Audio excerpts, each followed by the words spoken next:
श्रीमा श्री अरविंद नवजीवन शिक्षा संसदर सभापति महोदय संपादक महोदय एवं कर्मकर्तागण को मोर प्रणाम। ओडिशार समस्त पूर्णांग शिक्षा केन्द्रर अध्यक्ष अध्यक्षा एवं शिक्षक अपभाई मानू मोर श्रद्धा।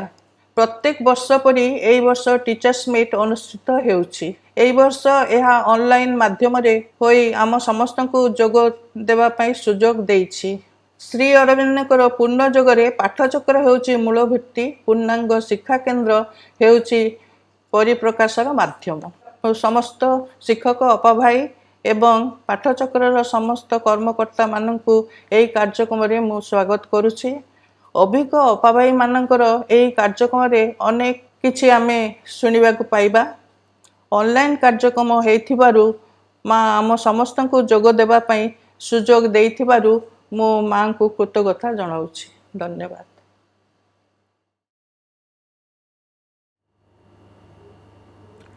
आदरणीय भौणी माने एवं श्रद्धेय भाई माने, राज्यस्तरीय श्री अरविंद पूर्णांग शिक्षा केन्द्र वार्षिक शिक्षक सम्मेलन आज आरंभ होची।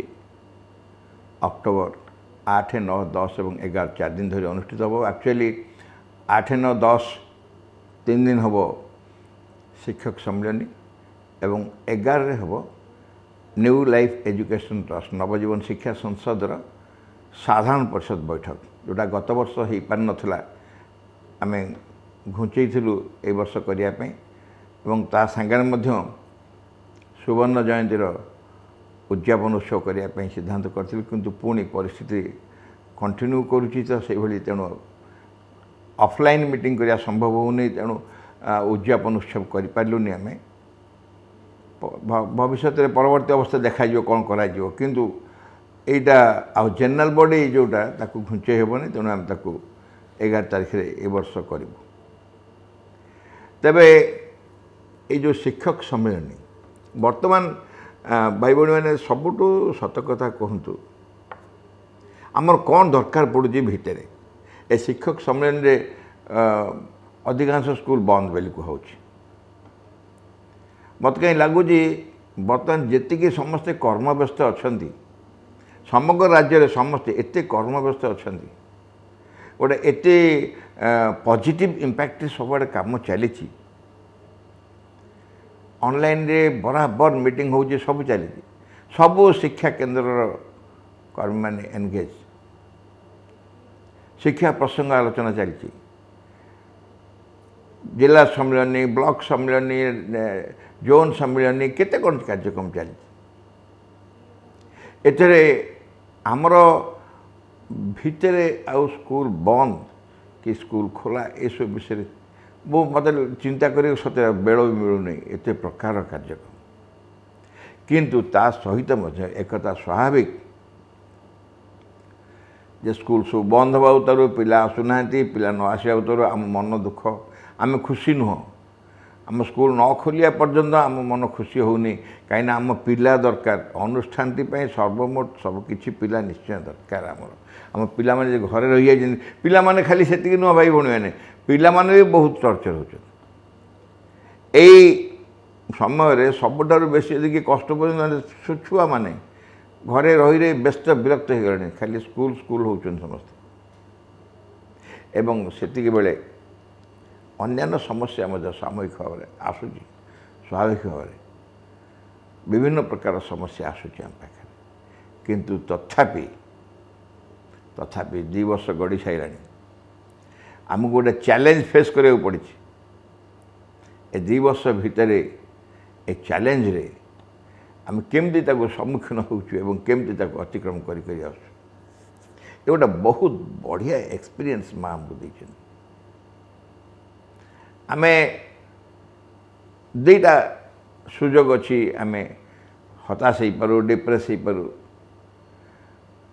एवं ता संगे संगे अच्छी जे एभली एक सुजोग आम जीवदशा भितर गोटे एभली गोटे समस्या को सम्मुखीन नहीं अतिक्रम करवा, गोटे समस्या ताको सम्मुखीन बा अतिक्रम करवा आम चेष्टा कर आम चेष्टा कर समस्या क्रिएट कर जहाँ आम अतिक्रम कर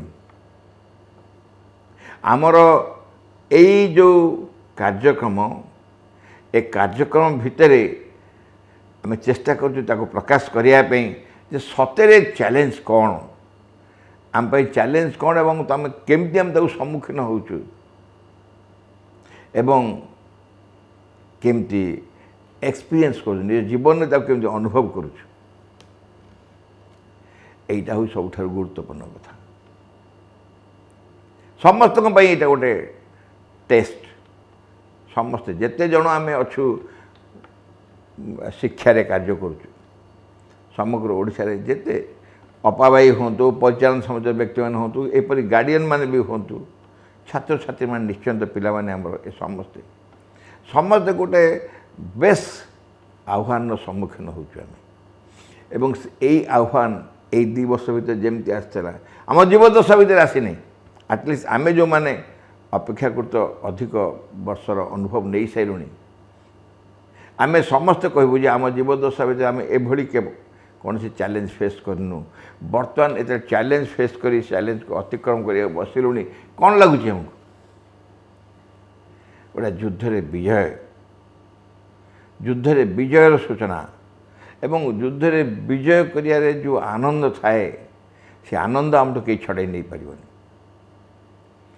आमको से युद्धर सुजोग देइछन्ति मा एवं विजय लाभ करने सुजोग देइछन्ति एई अनुभव नहीं कि आम बर्तमान चलीचु कार्यक्रम अकॉर्डिंगली आम आलोचना रखा चेष्टा कर भाई भाई मैंने यथरक आम गोटे नूतन प्रकार कार्यक्रम करने चेष्टा करुचु अधिकांश कार्य अंशग्रहण करेंगे केवल स्कूल अपभाई मैंने अधिकांश कार्यक्रम अंशग्रहण करेंगे आम स्कूल अपभाई मैंने शिक्षक शिक्षयित्री से मानकर दायित्व आमे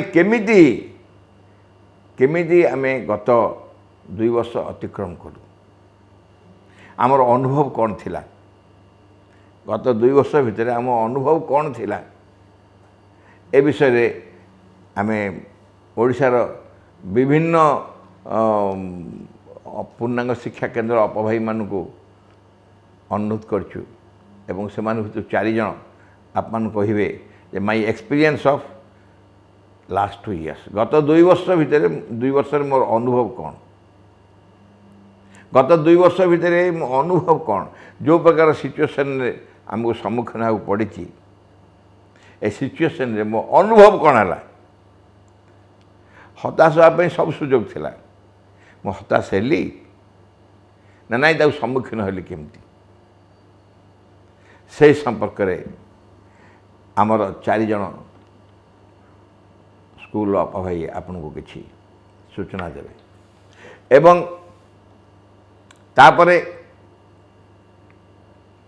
तापरे आसंता काली सकाळे आउ गोटे विषय में आलोचना करूँ येस सी कैन हाँ से निश्चय पारिबे सी कैन डेफिनेटली माँ पारिबे आमे जेतेबेले भाबू आमे सबू करदेबू से सतरे आम कि जितेबाला सबू चेष्टा करी श्रेष्ठ को भावु जे केवल से ही करेंगे आमको जंत्र करेंगे से ही करेंगे कि आमको जंत्र करेंगे से ही वास्तविक आम कर्म प्रवेश करूँ आप मान से इंटरेस्टिंग कहानी शुणी थे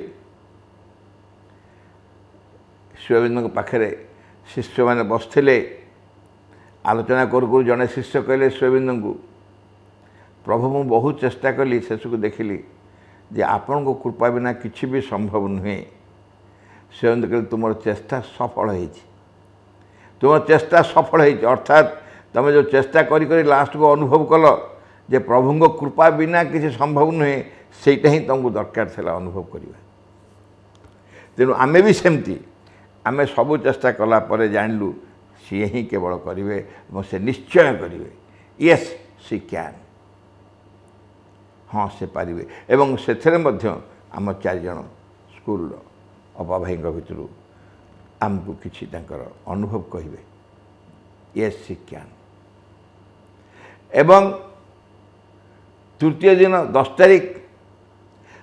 तारीख रे गोटे इंटरेस्टिंग विषय रखाई आमे समस्ते भावु जे संगठक बा संगठन शिक्षा ठारू भिन्न बा शिक्षक मान ठारू भिन्न आमे प्रकृत जानी एजुकेशन इज ऑर्गेनाइजेशन एजुकेशन ही बा शिक्षा ही संगठन एवं टीचर इज द ऑर्गेनाइजर शिक्षक ही संगठक यही विषय को आलोचना करेंगे आमर 4 जन वरिष्ठ भाई जो मैंने एकाधार संगठन दायित्व नहीं एवं ता संगे संगे शिक्षार भी दायित्व अच्छा से अनुरोध कराई शिक्षा किपरि संगठन शिक्षा का व्यापक अर्थ देखिले संगठन ठार शिक्षा किसी भिन्न नुहे से माने जीवन में अनुभव कर बुझेबे कहे प्रकाश करेंगे अब ये 3 दिन रे आमे किछि किछि लेक्चर भाषण भी शुणा प्रथम दिन 8 तारिख दिन संध्या बेले डॉक्टर आलोक पांडे एवं रणजीत दास राउरकेलार एमाने कहे द चैलेंजेस ऑफ फ्यूचर भविष्यत आह्वान द्वितीय दिन आलोचना करेंगे डॉक्टर सरोजकांत मिश्र एवं श्री समरेंद्र राउत कटक मातृभवन एमाने कहे चेंजिंग वीकनेस इनटू अनफल्टरिंग स्ट्रेंथ अर्थात दुर्बलता को अमोघ सामर्थ्य परिणत करवा यही सब बर्तमान एक्सपीरियंस आम जो दुर्बलता थिला आम माँ बही पढ़ी थी दौलू तृतीय अध्याय शेष अच्छी आम दुर्बलता को अमोघ सामर्थ्य किए परिणत कर कृपा माँ को कृपारे आम दुर्बलता अमोघ सामर्थ्य परिणत हो ए विषय आलोचना करेंगे डॉक्टर सरोजकांत मिश्र एवं समरेंद्र भाई आउ तृतीय दिन 10 तारिख दिन आम तापस भाई ठारू गत ट्रेनिंग मे मास जो टीचर्स ट्रेनिंग हो पारानी 4 दिन धरी आम ठारू नेशनल एजुकेशन पॉलिसी संपर्क आलोचना शुणी गत वर्ष यही समय शुणी किंतु सबू कौन पेंडिंग अच्छी फाइनाल डिसीजन है नहीं बोली से कहते आम तेणु शुणा present status of national education policy जातीय शिक्षानीतिर वर्तमान स्थिति कारण आम बहुत कथा अपेक्षा करुँ जातीय शिक्षानीति आसीगले फाइनाल हो गला जो एनसीईआरटी एससीईआरटी सिलेबस बाहरी पड़ो कि टेक्स्ट बुक बाहरी पड़ो टेक्स्ट बुक संपर्क कौन सिद्धांत नहीं से सब बाहरी पड़ो एसबू हो सारापर आम पुणी आम प्रस्तुत हवा से तापस भाई आम डाकुचु एससीईआरटी सी कहे आमको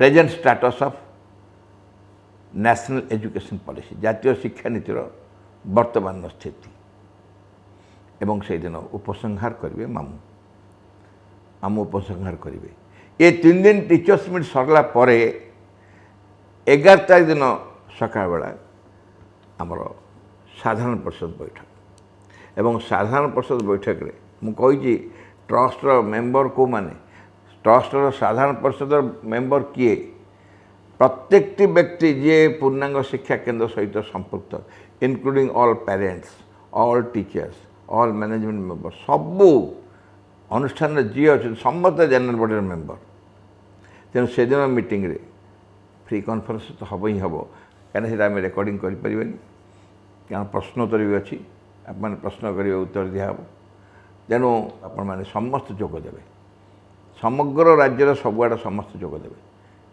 यहाँ निहाती दरकार आप जोगदेवा बहुत दरकार समस्त को पुनर्बार स्वागत करुच्ची एवं समस्त को अनेक कृतज्ञता जनाऊँ धन्यवाद।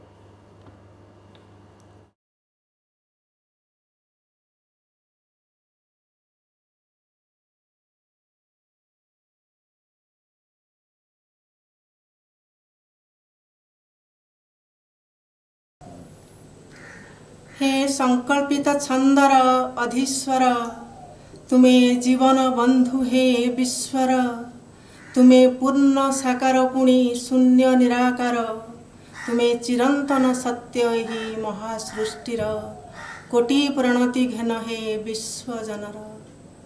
ଦିବ୍ୟ ଜନନୀ ଶ୍ରୀମା ପରମ ପ୍ରଭୁ ଶ୍ରୀ ଅରବିନ୍ଦ। ଅପା ଭାଇମାନେ, ଆମେ ସମସ୍ତେ ଜାଣନ୍ତି ଆମ ଶିକ୍ଷାକେନ୍ଦ୍ର ହେଉଛି ମାଙ୍କର। ମାଙ୍କ ବିନା ଏହାର ସ୍ଥିତି ଅବସ୍ଥିତି ଅସ୍ତିତ୍ୱ କିଛି ବି ନାହିଁ। ଏହା କେବଳ କୋଠା ବାଡ଼ି ଘର ଛାତ୍ରଛାତ୍ରୀ ଅପା ଭାଇଙ୍କର ସମାହାର ନୁହେଁ, ଏହା ମାଙ୍କର ନିବାସସ୍ଥଳୀ। ଏହା ଆମର କର୍ମଭୂମି, ଧର୍ମର ଭୂମି, ତପସ୍ୟାର ଭୂମି।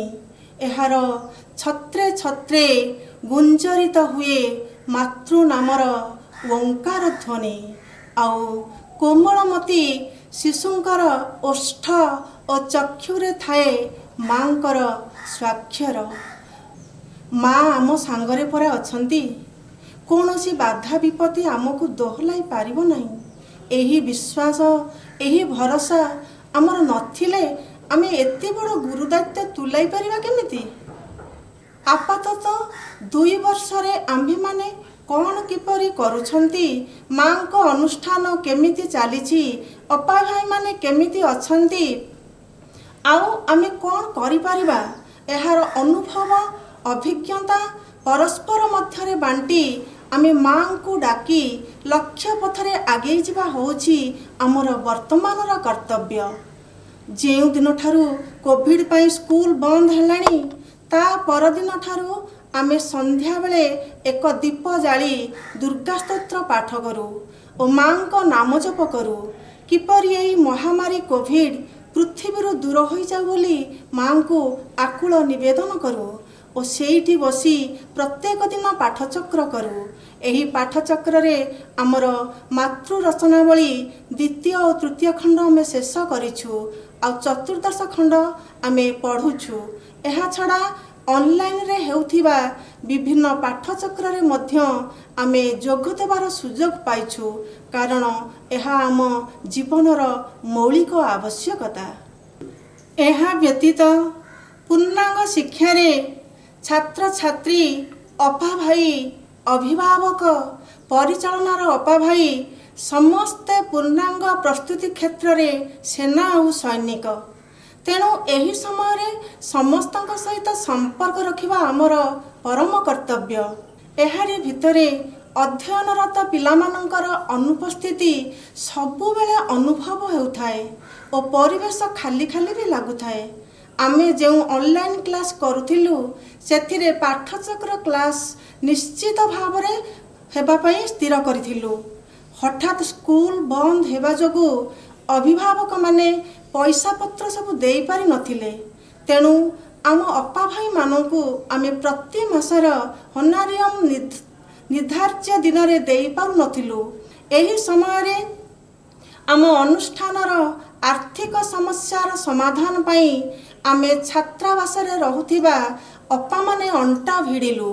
ଆମ ପରିବେଶକୁ ଫୁଲ ଫଳ ସୁନ୍ଦର କରି ବଗିଚା ତିଆରି କରିବା ପାଇଁ ଆମେ ବାହାରି ଆସିଲୁ, ଯେପରି ମାଙ୍କର ଦିବ୍ୟ ଉପସ୍ଥିତି ଆଉ ପିଲାମାନଙ୍କ ଅନୁପସ୍ଥିତିରେ ଅତୁଟ ରହେ, ସେଥିପ୍ରତି ଆମେ ତୀକ୍ଷ୍ଣ ଦୃଷ୍ଟି ଦେଇଥିଲୁ।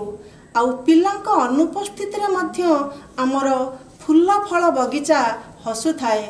ଏମିତି ସାଧାରଣ ଭାବେ ବର୍ଷ ସାରା ତ ଆମେ ପରିବା ଚାଷ କରୁ, କିନ୍ତୁ ଏ କୋଭିଡ଼ ସମୟରେ ଆମେ କିଛି ଜାଗା ସଫା କରି ଧାନ ଚାଷ କରିଥିଲୁ। ଏହା ବ୍ୟତୀତ ମକା, ସାରୁ, ବିରି, ସୋରିଷ, ଉଲି, ବୋଇତାଳୁ, ଲାଉ, ବାଇଗଣ, କୋବି, ବିଲାତି, ଲଙ୍କା, ଭେଣ୍ଡି ଏମିତି ସବୁ ପ୍ରକାର ପରିବା ଚାଷ ବି କରିଥିଲୁ। ସେଥିରୁ କିଛି ବିକ୍ରି ମଧ୍ୟ କରିଥିଲୁ, ଆଉ କିଛି ସାଇତି ରଖିଥିଲୁ। ପ୍ରାୟ 10-15 କୁଇଣ୍ଟାଲ ବନ୍ଧାକୋବି କାଟି ଶୁଖାଇ ତାକୁ ଆମେ ପ୍ରୋସେସିଂ କରି ରଖିଥିଲୁ। ଏବଂ ଏହା ବ୍ୟତୀତ ସାରୁ, ଉଲି, ମକା ଗୁଣ୍ଡ, ଶୁଖିଲା ଲଙ୍କା ଏ ପର୍ଯ୍ୟନ୍ତ ବି ଆମର ଅଛି। आउ किछि टमाटो को मध्य आमे प्रोसेसिंग करी रखिथिलु जहा आज पर्यंत आमे व्यवहार करि पारुछु ओ आंब सरा मध्य किछि तयारी करिथिलु किछि फूल चारा करी मध्य आमे नर्सरी को देइथिलु।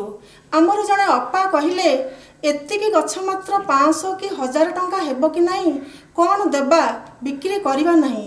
मु कहली से 500 1000 टंका रे मां को आश्रमर झाड़ू पहरा खर्च तो होई परिबो आउ रंधन गैस खर्च को कमाइबा पाई मध्य आमे माटी रे दुईटी उठा चुली करी सेथिरे सुखिला मक्का गछ और विभिन्न सुखिला छोट छोट गछ जाली आमे प्राय 4-5 मास चुली रे रोषेई करिछु।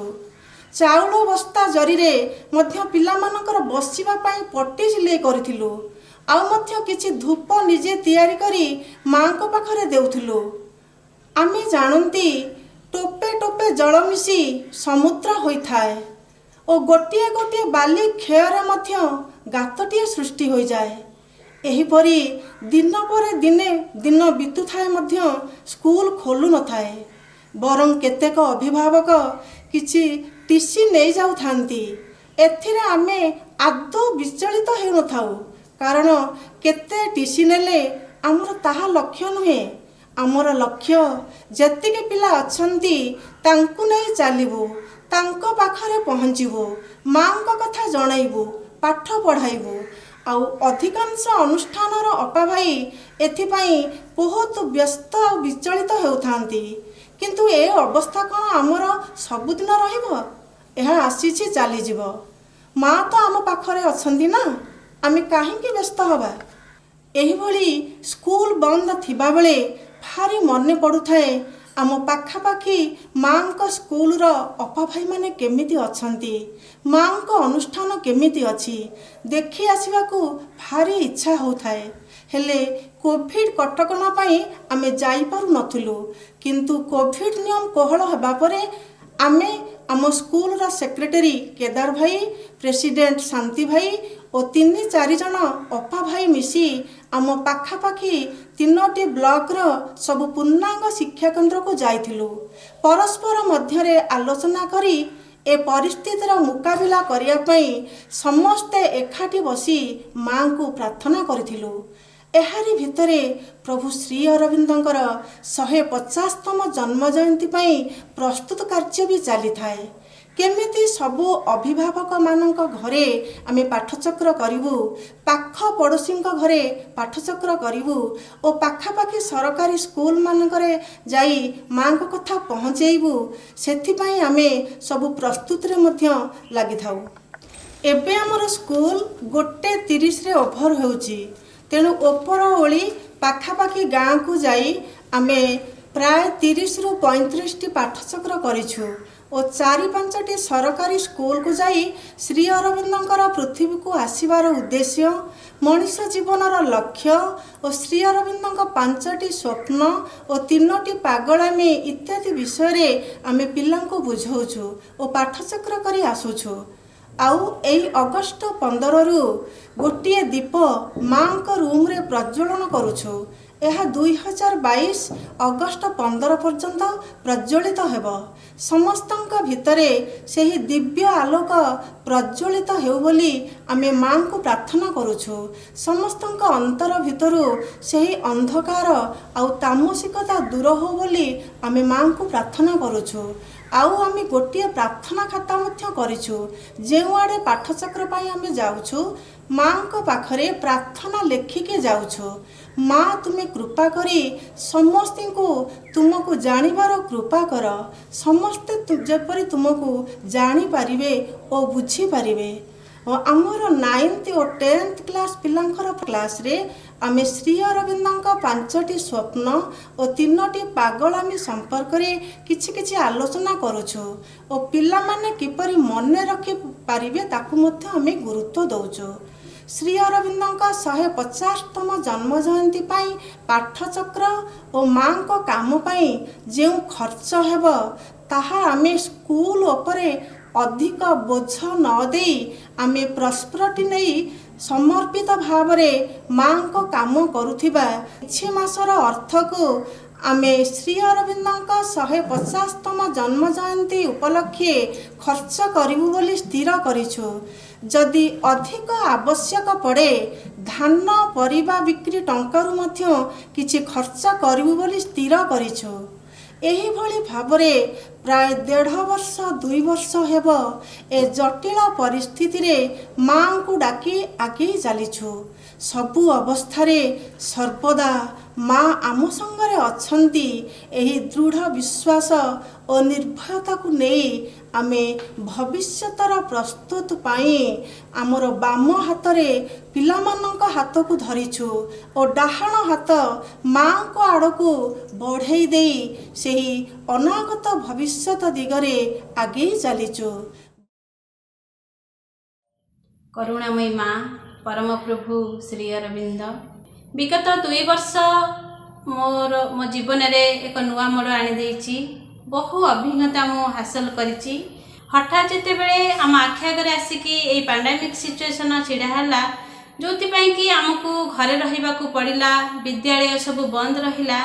सेते बेले ए सिचुएशन को सम्मुखीन हेबा पई केवल माँ को विकल भावे प्रार्थना करिबा, तांकरी पाखरे निजको समर्पित करी रखिबा एवं केवल केवल तांकरी उपरे निर्भर करी जीवन बंचिबा छड़ा आउ किछि भी नथिला।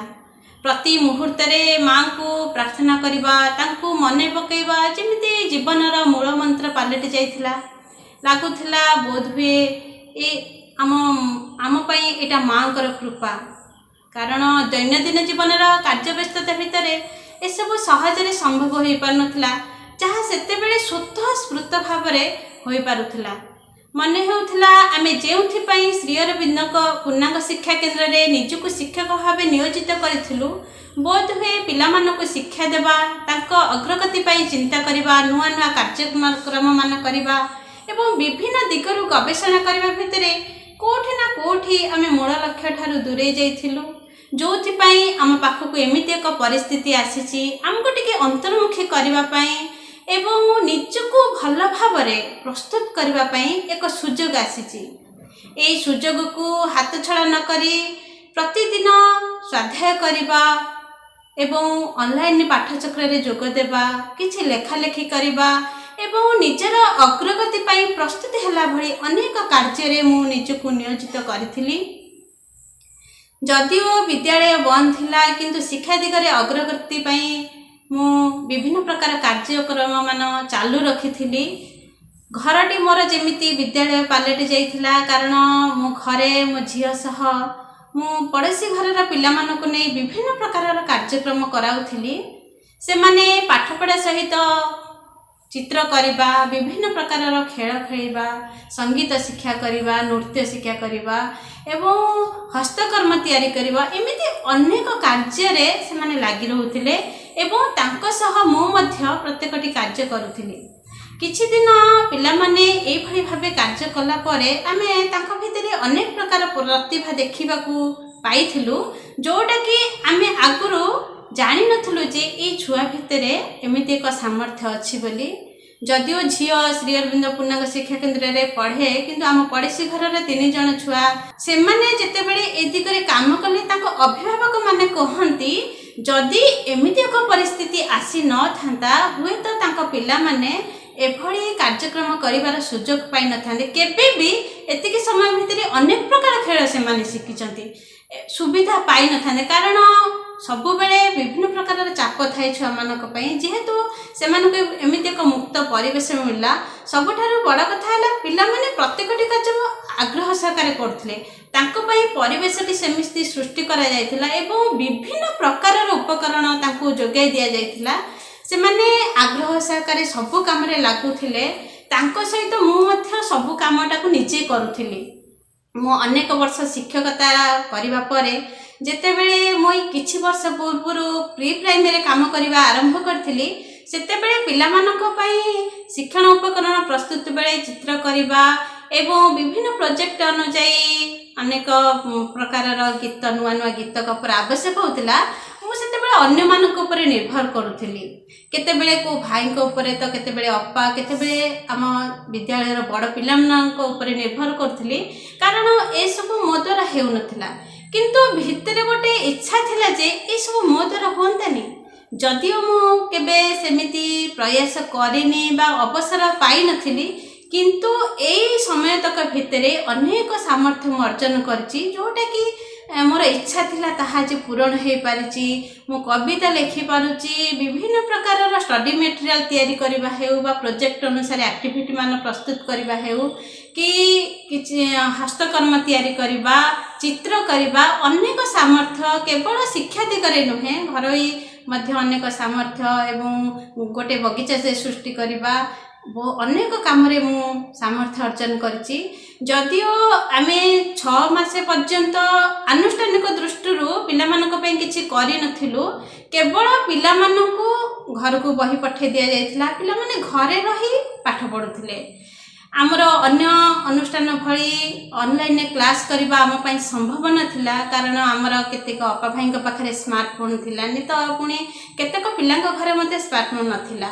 ସେଥିପାଇଁ ଆମେ ଅପା ଭାଇମାନେ ନିଜ ଏରିଆରେ ଯେଉଁ ପିଲାମାନେ ପାଠ ପଢ଼ୁଥିଲେ ତାଙ୍କ ସହିତ ସମ୍ପର୍କ ରଖିଥିଲୁ ଏବଂ ଖାତାରେ ବିଭିନ୍ନ ପ୍ରକାର କାମ ଦେଉଥିଲୁ, ସେମାନେ ଘରେ ରହି କରୁଥିଲେ।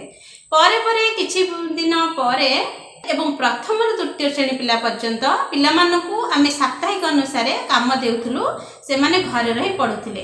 ଯେତେବେଳେ ଆମେ ଏଇ କାମ ଆରମ୍ଭ କଲୁ, ସେତେବେଳେ କେବଳ ବହି ସାରିବା ଉପରେ ଗୁରୁତ୍ୱ ନ ଦେଇ ତାଙ୍କର ନିର୍ଦ୍ଦିଷ୍ଟ ଶ୍ରେଣୀ ଅନୁସାରେ ଦକ୍ଷତାର ବିକାଶ ଦିଗରେ ଅନେକ କାର୍ଯ୍ୟମାନ କରୁଥିଲୁ, କାରଣ ପିଲାମାନେ ଘରେ ରହି ଅନେକ ବିଷୟକୁ ସାରିଥିଲେ। ଆମେ ଯେତେବେଳେ ଏଇ କାର୍ଯ୍ୟକ୍ରମ ଆରମ୍ଭ କଲୁ, ବିଶେଷ ଆମକୁ ଅସୁବିଧା ହେଇନଥିଲା।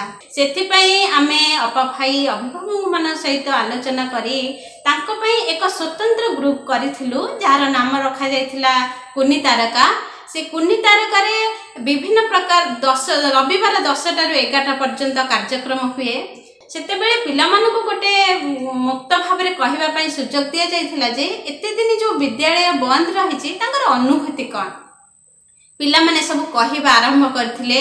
କିଏ କହିଥିଲା ମୁଁ ପାଠଚକ୍ରରୁ ଶୁଣି ପାରୁନୁ, କିଏ କହିଥିଲା ଗପ ଶିଖିପାରୁନୁ, କେତେ ପ୍ରାର୍ଥନା ଶିଖିପାରୁନୁ, ଆମେ କେତେ ପ୍ରକାରର ଡ୍ରିଲ୍ କରୁଥିଲୁ, ବାର୍ଷିକ ଉତ୍ସବ ହେଉଥିଲା ନାଚୁଥିଲୁ, ଅଭିନୟ କରୁଥିଲୁ, ଏମିତି ଅନେକ କିଛିକୁ ସେମାନେ ମିସ୍ କରୁଥିଲେ ବୋଲି କହିଥିଲେ। କିନ୍ତୁ କେହି ବି ଜଣେ କହିନଥିଲେ ଯେ ଆମ ପାଠପଢ଼ା ପଛେଇ ଯାଉଛି, ବିଦ୍ୟାଳୟ କେବେ ଖୋଲିବ, ଆମେ ପାଠରେ ଆଗେଇବୁ। ସେଇଦିନ ବାରି ହେଉଥିଲା ସତରେ ପୂର୍ଣ୍ଣାଙ୍ଗ ଶିକ୍ଷା କେନ୍ଦ୍ରର ସ୍ୱତନ୍ତ୍ରତା କ'ଣ। ତେଣୁ ତାଙ୍କ ପାଇଁ ଯେଉଁ କାର୍ଯ୍ୟକ୍ରମ ହେଉଥିଲା ତାଙ୍କରି କଥାକୁ ଆଧାର କରି କିଛି କାମକୁ ସେଥିରେ ସ୍ଥାନ ଦିଆଯାଇଥିଲା। ଏମିତି ଅନେକ ପ୍ରକାର ଦୁର୍ଗାସ୍ତୋତ୍ର ଆବୃତ୍ତି କରିବା, ଆଦର୍ଶ ଶିଶୁ ଉପରେ ଆଲୋଚନା ଏବଂ ଶ୍ରୀମା ଶ୍ରୀ ଅରବିନ୍ଦଙ୍କ ଜୀବନୀ, ଶ୍ରୀ ଅରବିନ୍ଦଙ୍କ ସ୍ୱପ୍ନ ଏବଂ ଅନ୍ୟାନ୍ୟ କାର୍ଯ୍ୟକ୍ରମ ମଧ୍ୟ ଯେମିତି ଢଗ ଢମାଳି ଏବଂ ଅନ୍ତାକ୍ଷରୀ, କବିତା ଆବୃତ୍ତି, ଗପ, ଏମିତି ଅନେକ ପ୍ରକାରର କାର୍ଯ୍ୟକ୍ରମ ସ୍ଥାନ ପାଇଥିଲା। ଆଉ ପିଲାମାନେ ବହୁତ ଖୁସିରେ ସେଥିରେ ଅଂଶଗ୍ରହଣ କରୁଥିଲେ। ଯେଉଁମାନଙ୍କର ଫୋନ୍ ନଥିଲା ସେମାନେ ତାଙ୍କ ସାଙ୍ଗମାନଙ୍କ ଘରେ ଯାଇ ରବିବାରେ ଯାଇକି ଜଏନ୍ କରୁଥିଲେ ଏବଂ ପାର୍ଟିସିପେଟ୍ କରୁଥିଲେ। ଏବଂ ଗାର୍ଡ଼ିଆନ୍ ମାନେ ମଧ୍ୟ ବହୁତ ଖୁସି ଥିଲେ, ସେମାନେ ପିଲାମାନଙ୍କୁ ପ୍ରସ୍ତୁତ କରାଉଥିଲେ। ପିଲାମାନଙ୍କୁ ଆଗରୁ ପ୍ରୋଗ୍ରାମ ପଠାଇ ଦିଆଯାଉଥିଲା, ସେମାନେ ସେ ନିର୍ଦ୍ଦିଷ୍ଟ ପ୍ରୋଗ୍ରାମ ଅନୁସାରେ କିଏ କ'ଣ କରିବ ସେମାନେ ଘରେ ରହି ପ୍ରସ୍ତୁତ ହେଉଥିଲେ। ଅଭିଭାବକମାନେ ପ୍ରସ୍ତୁତ କରିବା ସହିତ ପିଲାମାନଙ୍କୁ ଉତ୍ସାହିତ କରୁଥିଲେ ଏବଂ 1 ଘଣ୍ଟା ମଧ୍ୟ ସେମାନେ ବି ସେଠି ଉପସ୍ଥିତ ରହୁଥିଲେ। କେତେକ ଗାର୍ଡ଼ିଆନ୍ କୁହନ୍ତି ଯେ ଅପା ଏଇ ଯେଉଁ କାମ ଆରମ୍ଭ ହେଲା ପରେ ଆଗରୁ କ'ଣ ହୁଏ କି ପିଲାମାନେ ଯେତେବେଳେ ଘରେ ଥିଲେ ଅଧିକାଂଶ ସମୟ ଫୋନ୍ ଧରିକି ବସୁଥିଲେ, ଗେମ୍ ଖେଳୁଥିଲେ ଘଣ୍ଟା ଘଣ୍ଟା, ଯେଉଁଟାକି ପ୍ରତି ଘରର ସମସ୍ୟା ଥିଲା। ଯେତେବେଳେ ସେ ଆମ କାର୍ଯ୍ୟକ୍ରମ ସହ ଯୋଡ଼ି ହେଲେ, ବିଭିନ୍ନ ପ୍ରକାରର ଆକ୍ଟିଭିଟି ମାନ ଘରେ କଲେ, ସେ ଚିତ୍ରଟେ ହେଉ ବା ହସ୍ତକର୍ମ ହେଉ ବା କୌଣସି ଜିକେ ଯେତେବେଳେ ସାଧାରଣ ଜ୍ଞାନ ରହୁଥିଲା ବିଭିନ୍ନ ଜିକେ ଖୋଜିବା ହେଉ, ସେମାନେ ଫୋନ୍କୁ ସେଇଥିପାଇଁ ତାଙ୍କ କାର୍ଯ୍ୟକ୍ରମରେ ସହାୟକ ହେଲା ଭଳି ସେମାନେ ବ୍ୟବହାର କଲେ। ଆଉ ଘଣ୍ଟା ଘଣ୍ଟା ବସିକି ମୋବାଇଲ ଦେଖିନଥିଲେ ବୋଲି ଅନେକ ମତ ଦେଇଥିଲେ। ବାସ୍ତବରେ ଛୁଆମାନେ ଯେତେବେଳେ ଏସବୁ ଦିଗରେ କାମ କଲେ ତାଙ୍କର ଅନେକ ପ୍ରତିଭା ଆମେ ଦେଖିଥିଲୁ। ପିଲାମାନେ କେତେ ମୁକ୍ତ ଭାବେ କହିପାରୁଥିଲେ। ଯଦିଓ ଆମ ଅପା ଭାଇଙ୍କର ବେଶୀ ସେ ପ୍ରୋଗ୍ରାମରେ ଇଣ୍ଟରଫେରେନ୍ସ ନଥିଲା, ଛୁଆମାନେ କରୁଥିଲେ, ସେମାନେ ବହୁତ ମୁକ୍ତ ଥିଲେ, ତାଙ୍କ ଉପରେ କିଛି ଚାପ ନଥିଲା। ଘରେ ଯେହେତୁ ରହୁଥିଲେ ମୁକ୍ତ ଭାବେ ବଢ଼ିଆ ଭାବରେ ପ୍ରିପେୟାର ହେଇକି ବକ୍ତୃତାଠୁ ଆରମ୍ଭ କରିକି ସଙ୍ଗୀତ ସବୁଥିରେ ସେମାନେ ସୁନ୍ଦର ଭାବରେ କରୁଥିଲେ ଆଉ ମଜା ନେଉଥିଲେ। बहुत मजा रविवार आसवाक से अपेक्षा करके रोते प्रोग्राम केते पठाଯିव तांको आड़ू मध्य आसुथिला जो मैंने घरे रही जेकोसी काम कले ए प्रोग्राम आरंभ आमर किछि पिला ए सब काम लिप्त थिले से चित्र करबा हो हस्तकर्म हो से माने धीरे धीरे ए ग्रुप रे सब किछि को शेयर कले जेते बेले शेयर कले अन्य माने से सब देखिकी समस्ते किछि ना किछि कि चित्रटे कि कविताटे कि गोटे गपटे सब निजे निजे प्रस्तुत करिवे ग्रुप रे पठेले बहुत भल लागुथिला आमे तो जानिनु भविष्य आमर कौन किंतु एतिके दिन भितर आमे निजको प्रस्तुत करचु भविष्य कौन हम जानिनु भविष्य कौन हम स्कूल खोली पारे कि कौन हम जानिनु केवल माँ को ऊपर भरोसा रखी ए कार्यक्रम को चालू रखिछु एवं प्रस्तुत अच्छे जहाँ हेबो माँ को इच्छा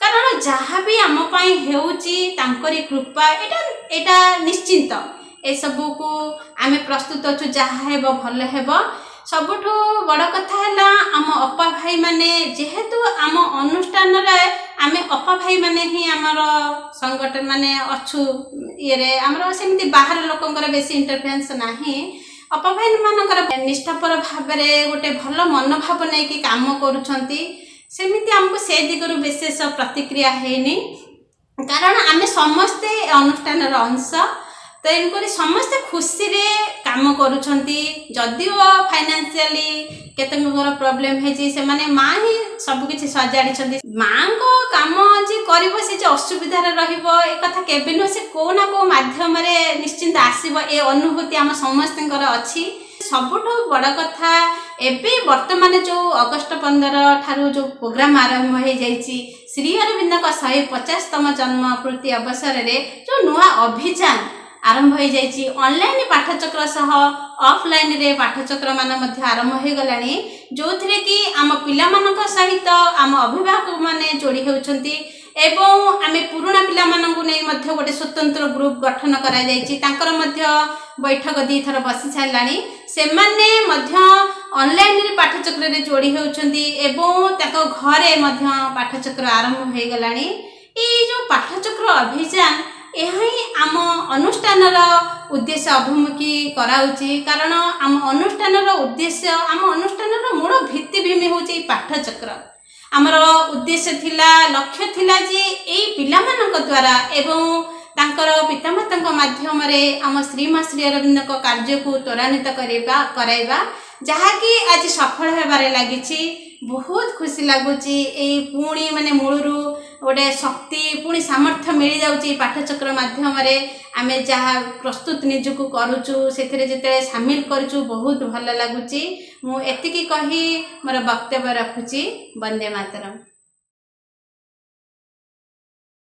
करुणामयी माँ परम प्रभु श्री अरविंद माँ आह्वान क्रमे कई जड़े मातृकवी मानसपटरे टीचर्स मीट को नूतन रूपे करने प्रेरणा आसाला जहाँकि आज कार्यक्रम तार से रूपरेख किसी कार्यपाई विनोद भाई को फोन कर से पाखे जनागला कि यही वर्षर टीचर्स मीट एक नूतन ढंग से करा आपण ये अंशग्रहण कले भल हाँ बास ताहा मो उपर दि जा कार्यटी थिला एक्सपीरियंस इन लास्ट 2 इयर्स हठात स्कूल और कॉलेज बंद हेबारु से दिन आम विद्यालय एकाडेमिक डायरेक्टर श्रीजुक्त कैलाश चंद्र राउत टीचर्स मीटिंग डकाई आगुक थिबा समय विषय स्ट्राटेजी तैयारी करथिले किए किए केउ दायित्व रहिबे तार दायित्व बंटन कराइथिले तार परदिन एमसी मीटिंग डकाई फ्यूचर स्ट्राटेजी तैयारी करागला सेतबेलको आम विद्यालय ऊपर महलार कंस्ट्रक्शन काम चली थाए पाखरे टंका भी थाए आम सेक्रेटरी श्रीजुक्त शेषरंजन दास जी कि इतु भाई रूपे परिचित तांको अनुरोध कलु कि भाई कंस्ट्रक्शन काम बंद करदेवा आग को कौन हम कौन ना जना ना पाखरे पैसा थे साहस रे मना करते से कहते माँ को ऊपर भरोसा रख किसी असुविधा हेनी जमी मनरू आसला जे यह होता माँ इच्छा कंस्ट्रक्शन शेष बेलू पाखर टंका सरीवा सटडाउन लकडाउन बहुत स्ट्रिक्ट होता है कामाख्यानगर जो आईआईसी महोदय थे से कामाख्यानगर को कोविड-19 गाइडलाइन पूरा रखि था विद्यालय को टीचर्स मान को आसवा मना कर दिया कैलाश सार मु प्राय प्रतिदिन आसुता प्रतिदिन खबर बुझुता पुलिस साइरन बाजिया पूर्व घर को फेरी जाओ प्राय एप्रिल मास बेलू हठात ट्रस्ट अपरदीप भाई फोन कल आसला भाई विद्यालय विषय आम उपभाई विषय पाठपढ़ा विषय बुझिले आ गोटे प्रस्ताव रखिले कि प्रेमा भाई आभेंती लर्निंग आप एक अच्छी जे कि इंटीग्राल एजुकेशन सेंटर पिला माननकु से ऑनलाइन माध्यम रे पाठ पढ़िबार सुविधा जोगुची मु आपनकर टेलीफोन नंबर को सेतिर ऐड करूची आपण यार सुविधा नियंतु मन रे एक बड़ साहस आसला तांकरी से प्रयास रे मु कामाख्यानगर भुवन गंडिया पिंगुआर किछि स्कूल पिला एथिरे जोड़ी पाठ पढ़िबार पिला मानकर सुविधा कराइथिले यह पिला को सहायता करथिला रज पर गार्डियन मानकर सोच थिला जे भाई आमको टीसी दे दियो कारण पाठ पढ़ा तो हो ना आपण मान तो स्कूल फीस नेबे वर्तमान तो रोजगार कमी जाइछि आमे आम पिला पढ़ाई पारिबु ना एक कथा आम इतु भाई को जणैलु हठात एमसी सहित टीचर्स मीटिंग बसला ऑनलाइन माध्यम रे केजी ठारू नवम पर्यंत पिला मानकर पाठ पढ़ा स्थिर होला एमिति तो दशम श्रेणी पिला माने ऑनलाइन रे पाठ पढुथिले गार्डियन मान को बुझाय पाई एक शिक्षक कमिटी करा गला टीचर मानकु पिला मानकु बाछि दिया गला से माने किछि किछि पिलांकर दायित्व रे रहले कांटेक्ट रे रहले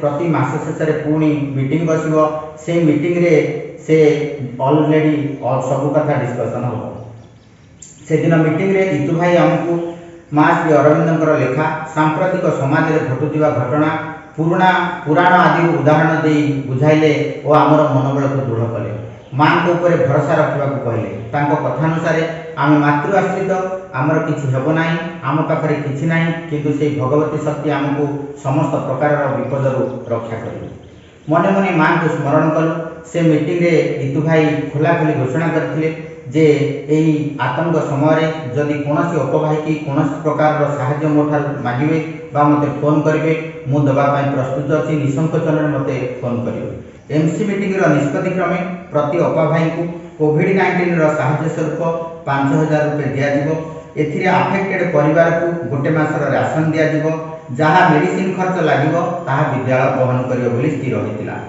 हठात मीटिंग मॉनिटरी वेबसाइट देखा देला मु आ कलास्तार सेक्रेटरी सहित परामर्श कलु हठात से दिन संध्या बेले 7टा बेला को स्कूल परिसर रे बसी आलोचना करूथाउ हठात जने कंस्ट्रक्शन कंपनी रो मालिक जे कि बालाजी कंपनी तालचेर रो भुवन पर्यंत एनएच रो कंस्ट्रक्शन काम रो दायित्व नै थांदी तांको फोन आसिला इतु बाबू से फोन को रिसीव कले तांकर वार्तालाप पर शेष रे से एक प्रस्ताव तांको पाखरे उपस्थापन कले इतु भाई कहले कि भाई मोर 35 टी परिवार रो भरण पोषण आपन को लागिला जेतु स्कूल रो मॉनिटरी डेफिसिट देखा दिलानी आपण हमको आर्थिक सहायता करिवे कोविड-19 अपसरी गला पर स्कूल रेगुलर चलला पर आपण हमको जति टंगा देथिबे लोन आकार रे आमे ता सुझि देबु सेथिरे से मालिक जनक सम्मति हेले मां को स्मरण पूर्वक आमे कृतज्ञता जणाइलु इतु भाई हमर व्यस्तता देखि हमको साहस देथिले से केबे केबे विचलित हो नथिले कारण तांको हृदय रे मां को प्रति भल पाइबा और प्रगाढ़ विश्वास थिला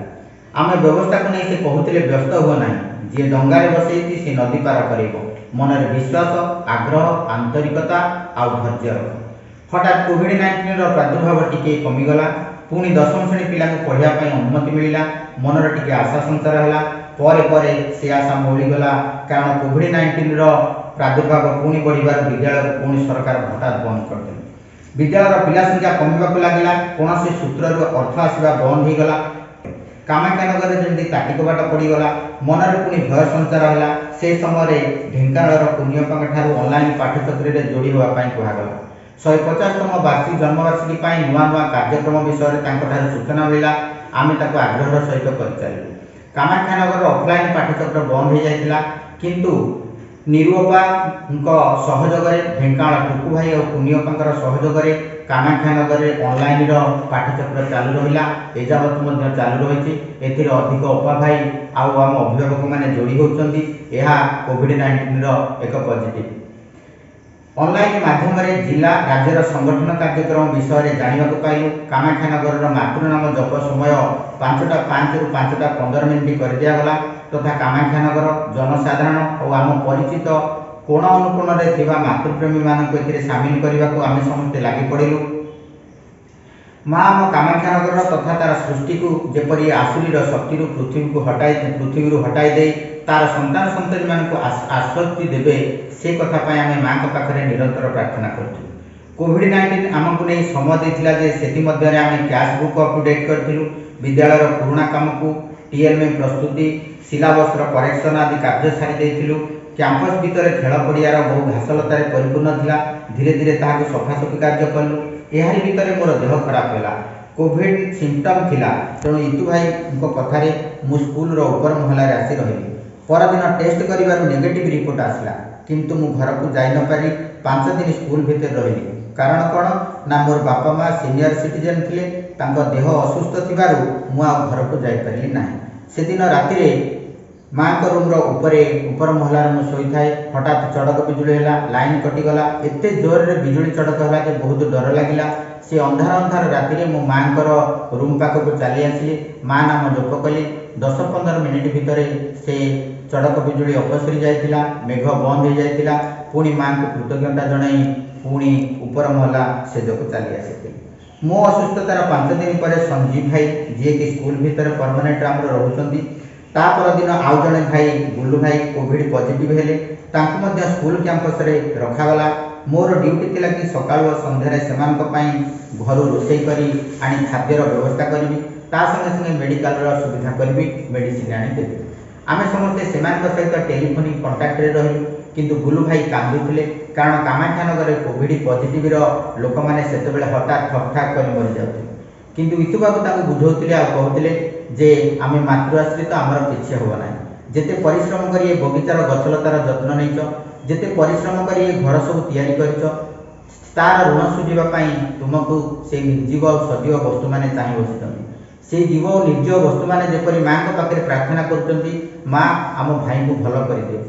धीरे धीरे कोविड आतंक कमिबार सरकार निर्देश क्रमे 9व और 10व श्रेणी खोलिला। मनरे आशा संचार है। वर्तमान सुधा भी सब ठीक ठाक चली, किंतु हठात आम कामाख्यानगर 2 किलोमीटर दूर थिबा कानपुरा हाईस्कूल रे टीचर्स और स्टूडेंट 12 जन प्राय कोविड पॉजिटिव हेले। फल स्वास्थ्य विभाग, प्रशासन, शिक्षा विभाग मनरे भय है। से विद्यालय को 8 दिन बंद करदेला। आमे जेहेतु तांको विद्यालय 2 किलोमीटर दूर रे थिलु, आम मनरे डर पशिला, माँ आमको एमती विपद रे पकाइबा नाही तो। किंतु माँ को कृपार किसी भी अघटन एपर्यंत होइनी। समय चक्र बढ़ी चली, तार देहरे से छाड़ी जाइछि पशुमारी स्मृति। प्रतिकूल परिस्थिति किपरि बंचिबाकू हुए ए कोविड-19 आमको शिखेला। जेउटी दिन पिला समागम हसखुशीर कैंपस फाटी पड़ुला, सेठारे घास, साप, गछलतार आसर देखा मिलता। ता अपसरी जाइछि। पुराणा अधापंतरिया कार्य को कोविड-19 शेष कर सुविधा और सुजोग देछि। विपदरे धैर्यवान होगापाई सते जेपरि माँ को परीक्षा करथिले। आमे केते माँकर निकटतर रहिछु, अन्यर सुखरे समभागी होगापाई, अन्यर सेवा करिया पाई एई वर्ष 2 वर्ष मते सहाय्य करिछि। अन्यर सहानुभूति पाइबा पाई, शत्रु को मित्र करिया पाई से सहाय्य करिछि। काली जे विद्यालय को आड़ा आखिरे चाहू नथिले, सेमाने आज फ्रेंड लिस्ट रो प्रथम रे रहिथि। दुखरे कातर न होई धैर्यवान होगा पाई कोविड-19 आमको शिखैछि। प्रतिकूल परिस्थिति रे बंचिबार राह देखैछि। सब ठीक अच्छी, किंतु ये कोविड-19 आम विद्यालय मौसा श्रीजुक्त प्रहलाद महापात्र जी कि आजीवन माँ श्री अरविंदर भक्त थे। माँ ताको आत्मा को शांति दियंतु। से पुणी थे ये माटी जन्म हो पुणी मातृकर्म लगी रुहतु। शेष में मुझे कहबी कि समर्पण, आंतरिकता, धैर्य, माँ नाम जप समस्त बाधाविघ्न को एड़ाई दि पार। यह मोर ये पास्ट 2 इयर्स एक्सपीरियंस संदेश। वंदे मातरम। श्री अरविंदाय। ओम आनंदमयी, चैतन्यमयी, सत्यमयी परम। आज मत दिया विषय वस्तु हूँ गत 2 वर्षर अभिज्ञता। वास्तविक ये जो गत 2 वर्षर जो सब कार्यक्रम सारा पृथ्वी संगठित हो जो परिस्थिति आम परिस्थिति गति करुचे, ये सब दिव्यजननीकर एक लीला मात्र। आ व्यतिरेक आ किसी नहीं। कारण दिव्यजननी जिते आम मान कार्य किसी त्रुटि देखती से आम मान सचेतन करने नाना प्रकार परिस्थिति आयोजन करती। सी तार निजे स्रष्टा एवं तार समाधान से ही करती। वास्तविक मु जो शिक्षा केंद्र को प्रतिनिधित्व करुच्ची, से शिक्षा केंद्र एक ग्रामांचल अवस्थित।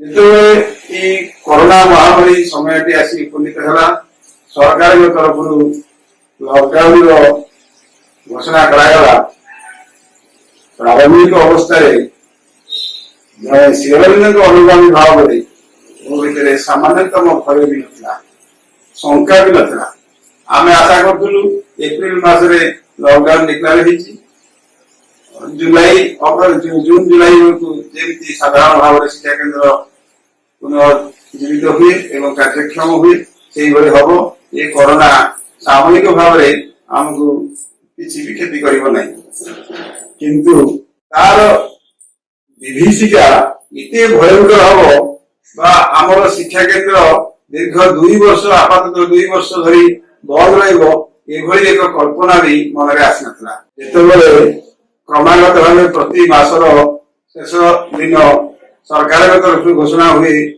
पुणी लॉकडाउन धीरे धीरे मन भितर एक भय संचार है एवं मां पादपद्म भय से शंका को जो नवेदन कलु मन भितर एक दुर्बल साहस आसला पुणी बंचार आशा एवं अनुष्ठान कार्य ता सहित पाठ्यक्रम कार्य एवं धीरे धीरे ऑनलाइन सब पाठ्यक्रम आरंभ है प्रथम लगुला कौन ऑनलाइन पाठ्यक्रम जोड़ी हवा कौन पाठ्यक्रम हम कि माने परिस्थिति परिवेश धीरे धीरे सहित खाप खाई गलु ऑनलाइन पाठ्यक्रम प्रतिदिन ही पाठ्यक्रम है आम मसरे गोटे जोड़े वार्षिक उत्सव पालन करूँ से बसला निज भितर गोटे पुलक आसला काम करने प्रेरणा मिलूला उत्साह मिलूला मां कथा विज्ञ साधक मान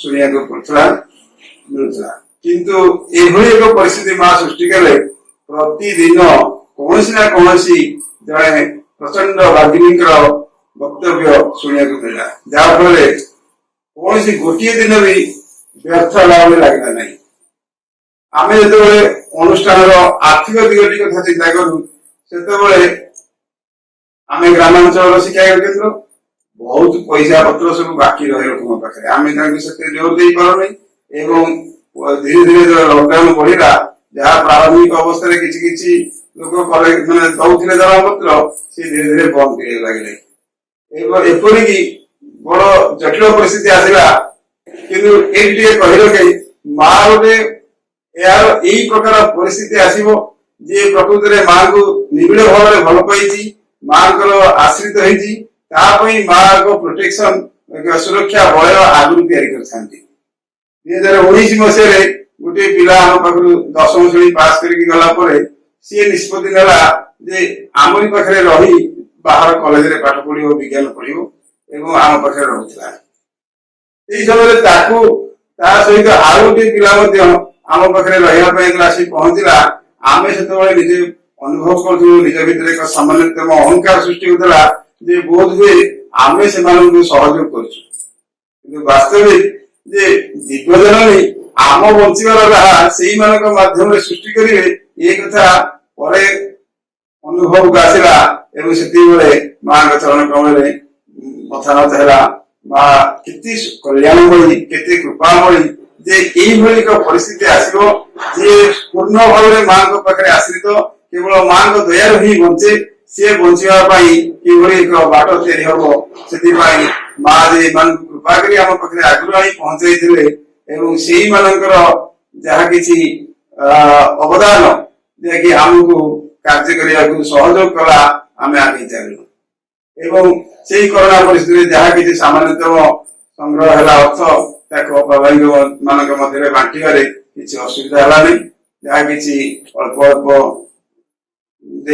समस्त एक आनंद मन में 2020 टी अतिबाहित कलु 2021 मार्च पर देखा सरकार एभली सब विभिन्न उद्यम कले जे कि ग्रामांचल लोक मैंने चिंता कले आ बेसरकारी शिक्षा केन्द्र पढ़ाइले आर्थिक परिस्थिति सृष्टि होती तेणु जहाँ को आम जिते किसी अर्थ आशा कलु से ऑनलाइन पाठ पढ़ाऊ किपरि ऑनलाइन पैसा मैंने मोबाइल पैसा पकड़ किसी आशा कलु कि जड़े कि गवर्नमेंट स्कूल गले कि न जड़े कि गवर्नमेंट स्कूल पढ़े ସେତେବେଳେ ଯେତେବେଳେ ଶିକ୍ଷା କ୍ଷେତ୍ରରୁ ପିଲା ସଂଖ୍ୟା କମି ଯାଉଛନ୍ତି ଏଭଳି ଏକ ଧାରଣା ସୃଷ୍ଟି ହେଲା। ଏବେ ବର୍ତ୍ତମାନ ପୂର୍ଣ୍ଣ ଭାବରେ ମାଙ୍କ ଉପରେ ଆମେ ଛାଡି ଦେଇଛୁ। କୌଣସି ଲୋକକୁ କେବେ ବି ଆଉ ଅର୍ଥ ଆଶା କରୁନୁ, କିନ୍ତୁ ଅନଲାଇନ ପାଠ ପଢା ଚାଲୁ ରହିଛି। ଅନଲାଇନ ପାଠ ପଢା ଚାଲୁ ରହିଛି। ପରୀକ୍ଷା ଅଫଲାଇନ ରେ ଘରକୁ କୋଶ୍ଚିନ୍ ପଠାଉଛୁ, ସେମାନେ ପରୀକ୍ଷା ପିଲାମାନେ ଦଉଛନ୍ତି ଏବଂ ଖାତା ଦେଖା ହଉଛି, ଏସବୁ ଚାଲିଛି। କେବେ ବି ସେମିତି ନାହିଁ ଗୋଟେ ନିହାତି ଅସୁବିଧା କାର୍ଯ୍ୟଟି ହେଇପାରୁନାହିଁ, ସେଭଳି ଏକ ସମସ୍ୟା ନାହିଁ। କିନ୍ତୁ ଯେ କେହି ନା କେହି ସମସ୍ତ ଅଭିଭାବକ ଯେତେବେଳେ ତାଙ୍କ ପାଖରେ ସୁବିଧା ହଉଛି କେହି କେହି ଆସିକି କିଛି କିଛି ଅର୍ଥ ଦେଇକି ଯାଉଛନ୍ତି ମାଙ୍କ କାର୍ଯ୍ୟରେ। ଏପରିକି ଆମେ ଏଇ ପ୍ରତିକୂଳ ପରିସ୍ଥିତିରେ ମଧ୍ୟ କିଛି ଆମର ପାଠଚକ୍ର ଭାଇଙ୍କର ସହଯୋଗ ଏବଂ ଅଭିଭାବକ ମାନଙ୍କର ସହଯୋଗରେ ଆମେ ଗୋଟେ ନିଜ ଭିତରେ ଗୋଟେ କଳ୍ପନା ଥିଲା ମାଙ୍କ ପାଇଁ ବା ମାଙ୍କ ଉଦ୍ଦେଶ୍ୟରେ ଗୋଟେ ଗୃହ ତିଆରି କରିବୁ, ଦୋତାଲା ଉପରେ ଆରମ୍ଭ କରୁଥିଲୁ ଏବଂ ସେ କାର୍ଯ୍ୟଟି ମଧ୍ୟ ତ୍ୱରାନ୍ୱିତ ହେଇଛି। ଏବଂ ଆମେ ଯୋଉ ଅନୁଷ୍ଠାନଟି କରିଛୁ ସେ ଅନୁଷ୍ଠାନରେ ଯୋଉ ଘର ତିଆରି ହେଇଥିଲା ସେଥିରେ କିଛି ଋଣଗ୍ରସ୍ତ ବି ହେଇଥିଲୁ। ଯୋଉ ଋଣକୁ ପରିଶୋଧ କରିବା ପାଇଁ ମନରେ ମଧ୍ୟ ଗୋଟେ ଶଙ୍କା ଆସେ ଯେ ଏଇଭଳି ଅବସ୍ଥାରେ କେମିତି ଆମେ ଋଣର ସୁଧ ଦେବୁ, ଏସବୁ କାର୍ଯ୍ୟ କରିବୁ। ସେ ସମୟରେ ଏପର୍ଯ୍ୟନ୍ତ 1.5 ବର୍ଷ 2 ବର୍ଷ ପାଖାପାଖି ହେଲାଣି କୌଣସି ମାସରେ ଆମେ କିସ୍ତି ଖିଲାପ କରିନାହୁଁ ଏବଂ ଆମ ପାଖରେ ଯେମିତି ନା କୋଉଠି ନା କେମିତି ହେଇକି ସୁଯୋଗ ଆସି ପହଞ୍ଚୁଛି ଏବଂ ମା କୃପା କରି ସେ ବ୍ୟବସ୍ଥା କରିଛନ୍ତି। ଯୋଉ ବାଟରେ ହେଲେ କିଏ କେମିତି ସାହାଯ୍ୟ ସହଯୋଗ ଆସୁଛି, ଆଜି ପର୍ଯ୍ୟନ୍ତ ଆମେ ପଛକୁ ଫେରିନାହୁଁ। ମାଙ୍କର ଗୋଟେ ବାଣୀ ଅଛି, ଏଭ୍ରି ସିନସିୟର ପ୍ରେୟାର ମଷ୍ଟ ବି ଗ୍ରାଣ୍ଟେଡ। ଅସୁବିଧା ସୃଷ୍ଟି ହବ ନାହିଁ। ଏ ପରିସ୍ଥିତି ଯେମିତି ଗୋଟେ ସମୁଦ୍ରର ତରଙ୍ଗ ଆସେ, ଆମକୁ କିଛି ସମୟ ପାଇଁ ଭିଜେଇ ଦିଏ, ତାପରେ ସେ ତା ବାଟରେ ଚାଲିଯାଏ। ଆମେ ସୁସ୍ଥ ଭାବରେ ଆମେ ସେ କୂଳରେ ସମୁଦ୍ର କୂଳ ବେଳାଭୂମିରେ ଆମେ ନିଶ୍ଚିତ ଭାବରେ ମାଙ୍କର ବୀର ଯୋଦ୍ଧା ହୋଇ এই କାର୍ଯ୍ୟରେ ଆଗେଇ ଯିବା। ମୁଁ ଆଜି এই କାର୍ଯ୍ୟକ୍ରମରେ ଭାଗ ନେଇଥିବାରୁ ଏବଂ କିଛି ମୋର ନିଜସ୍ୱ ପ୍ରେରଣାର କିଛି କହୁଥିବାରୁ ମୁଁ ମାଙ୍କ ପାଖରେ କୃତଜ୍ଞ ଏବଂ ସବୁ ଓଡ଼ିଶାର ସବୁ ଶିକ୍ଷକ ଭାଇ ପାଠଶାଖା ଭାଇଙ୍କ ପାଖରେ ମଧ୍ୟ କୃତଜ୍ଞ। ମତେ ଆଜି ଏତେ ବଡ ସ୍ଥାନରେ ସୁଯୋଗ ମିଳିଛି କିଛି କହିବା ପାଇଁ। ମୁଁ ଏତିକି କହି ମୋର ବକ୍ତବ୍ୟ ସାଙ୍ଗ କରୁଛି। ବନ୍ଦେ ମାତରମ୍।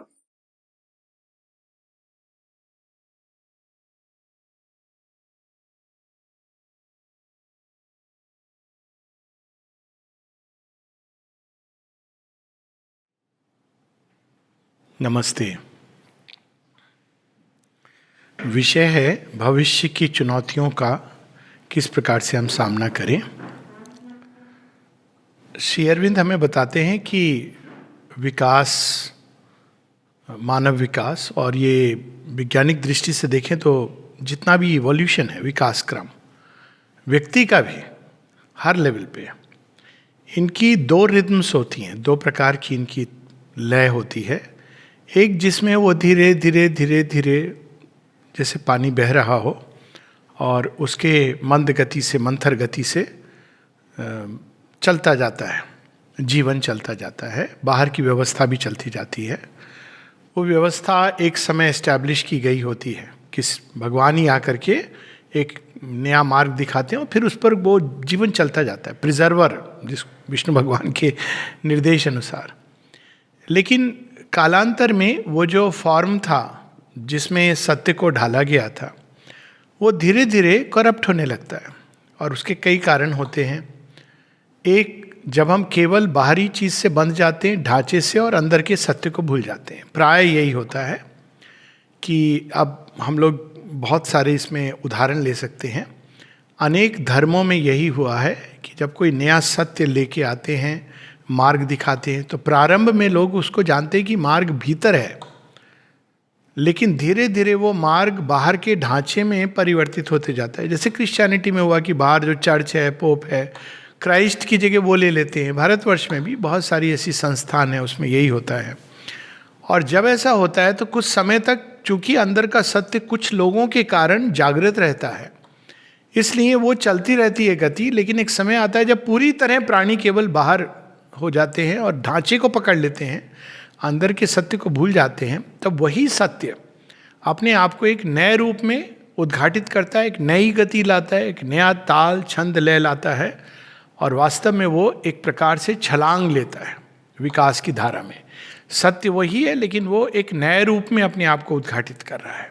ये एक अद्भुत बात है, सनातन धर्म की ये बात है, क्योंकि truth is ever revealing itself in new ways. इसलिए हम कोई एक किताब,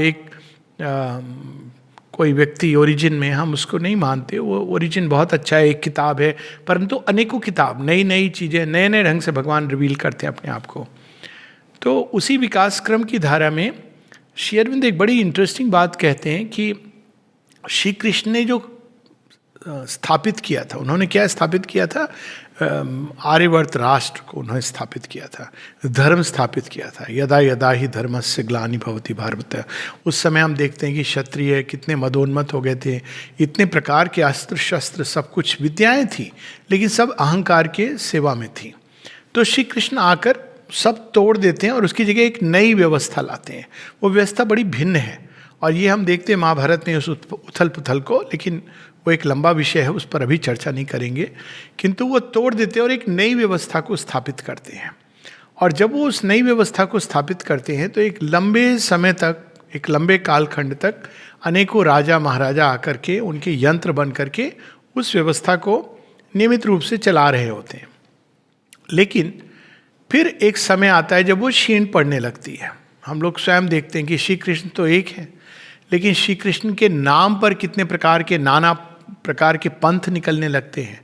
और धीरे धीरे श्री अरविंद बताते हैं कि श्री कृष्ण का जो कार्य था वो कब वास्तव में अपनी अंतिम परिसमाप्ति पर पहुंचता है। अंतिम तो नहीं, लेकिन वो जब बदलने की अब समय आ गया, युग संधि की वेला, तो बताते हैं कि जब रानी लक्ष्मीबाई, झांसी की रानी का जब एक प्रकार से कहें उनकी चिता, तो जब उनकी चिता शांत होती है तो श्री कृष्ण का जो कार्य, तब तक भारत का रक्षण इन तेजस्वी राजाओं ने किया और अनेकों अनेकों आक्रमण हुए, मुगलों के, यवनों के, अंग्रेज़ों के, लेकिन कोई ना कोई ऐसी फ्लेम जीवित रही जो उसका सामना कर रही थी। लेकिन उसके साथ ही हम देखते हैं कि एक प्रकार से अंधकार भारत भूखंड में, और भारत में जब अंधकार छाता है तो पूरे विश्व में छा जाता है। वो एक पीरियड रहता है, एक अंतराल, जिसमें एक अंधकार का समय है, यदा यदा ही धर्मस्य ग्लानि। और उस समय सत्य एक प्रकार से विलुप्त कभी नहीं होगा, न मरेगा, लेकिन एक चिंगारी की तरह मनुष्य के हृदय में एक एंग्विश, एक पीड़ा के रूप में, एक क्राई के रूप में वो सुलगता रहता है, लेकिन ढका रहता है कई चीज़ों से। और ऐसे समय में हम देखते हैं कि श्री अरविंद आते हैं, उस चिंगारी के अंदर छिपे हुए सत्य को उद्घाटित करते हैं, और फिर से वो एक अग्नि जलाते हैं एक नए युग की। तो ये जो अब हम देख रहे हैं, अब ये वो वाला कालखंड है जब मंथर गति से विकास नहीं होगा। अब ये लीप्स, इसको अंग्रेजी में कहते हैं जंप टाइम, इस पर किताबें लिखी गई हैं, और ये पूरी एक्नॉलेज चीज़ है। इवन जो इवोल्यूशनरी बायोलॉजिस्ट हैं जो भगवान को नहीं मानते, वो भी ये कहते हैं कि दो प्रकार से कालखंड की गति चलती है। तो एक जब वो धीमे धीमे चलेगी, और एक जब वो जंप करेगा।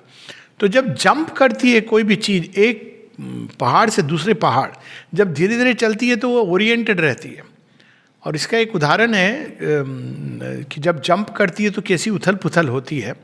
इसका एक उदाहरण है, जिसने गंगा जी में, हरिद्वार में तो वो राफ्टिंग होती है, और जगहों पे भी राफ्टिंग होती है, लेकिन हरिद्वार में जो राफ्टिंग होती है वो बड़ी अद्भुत होती है। अद्भुत इन द सेंस बड़ी इंटरेस्टिंग होती है। आप गंगा जी में बैठते हैं नाव के अंदर, आपको जैकेट पहना दी जाती है, सब कुछ। एक समय तक आप आनंद ले रहे हैं गंगा जी के चारों तरफ विहंगम दृश्य का। अचानक वो जो बोटमैन कहता है कि अब वो भंवर आने वाली है, तो अब तैयार होते। जब भंवर आती है तो ऐसा लगता है नाव डूब जाएगी, उलट जाएगी। और कुछ लोग जंप भी करते हैं क्योंकि उनको इस तरह से बनाया हुआ, कुछ लोग नाव का किनारा पकड़ के ऐसे, मतलब, लेकिन वो एक डेंजरस चीज़ नहीं है। वो तो एक भंवर है, नेचुरल है, लेकिन वो छोटी सी है। फिर थोड़ी देर बाद जाने के बाद फिर से नाव व्यवस्थित रूप से चलती है। तो ऐसे ही कालखंड में जब युग संधि का अवसर होता है तो एक महाभंवर आती है, जिसको प्रलय का रूप दिया गया, और उस भंवर में बहुत कुछ डूब जाता है, समाहित हो जाता है। कौन डूब जाता है, कौन डूबेगा जब ये भंवर आएगी? जो तैयार नहीं था। यहाँ तो एक छोटा सा उदाहरण है कि सब जैकेट वैकेट पहन के तैयार होते हैं, डूबोगे तो बचोगे। लेकिन जो तैयार नहीं होते हैं वो उसमें डूब जाते हैं, और जो बच के निकलते हैं वो फिर एक नए युग में प्रवेश करते हैं। तो उसी प्रकार का एक पीरियड, युग संक्रमण का काल अगर हम कहें, तो वो पिछले शताब्दी के प्रथम 50 वर्षों में हम देखते हैं, और बहुत भयानक काल है। तो उसमें कितने लोग आहुति में चले गए, प्रथम विश्व युद्ध, द्वितीय विश्व युद्ध, भारत का जो विभाजन, स्वतंत्रता संग्राम, मतलब ये अनबिलीवेबल है जितने लोगों ने अपनी आहुति दी।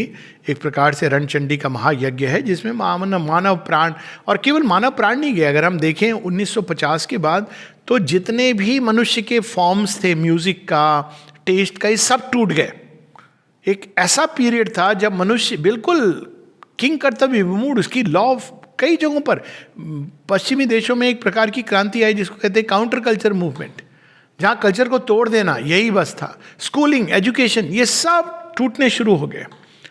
मनुष्य का कोई, उस समय क्या होता है, पुरानी व्यवस्था तोड़ दी जाती है, और वो तोड़ दी जाती है, उसके पीछे भी भगवान होते हैं, क्योंकि वो ऐसी हो गई है वो व्यवस्था कि अब उसको विसर्जन कर देना ही अच्छा है। श्री अरविंद से जब किसी ने पूछा था कि क्या हम पुराने फॉर्म्स को लेकर के उसमें कुछ नई चीज लाएं, तो श्री अरविंद कहते नहीं, उस तरह से नहीं होगा। तो मैंने और माँ ने 10 साल में पूरी पृथ्वी का पास्ट हटा दिया। ये उस समय की वाणी है। 10 साल में मैंने और माँ ने पूरी पृथ्वी का पास्ट हटा दिया है। अब हम लोग थोड़ा थोड़ा उस बात का अनुभव कर रहे हैं कि अरे कहाँ थे वो दिन।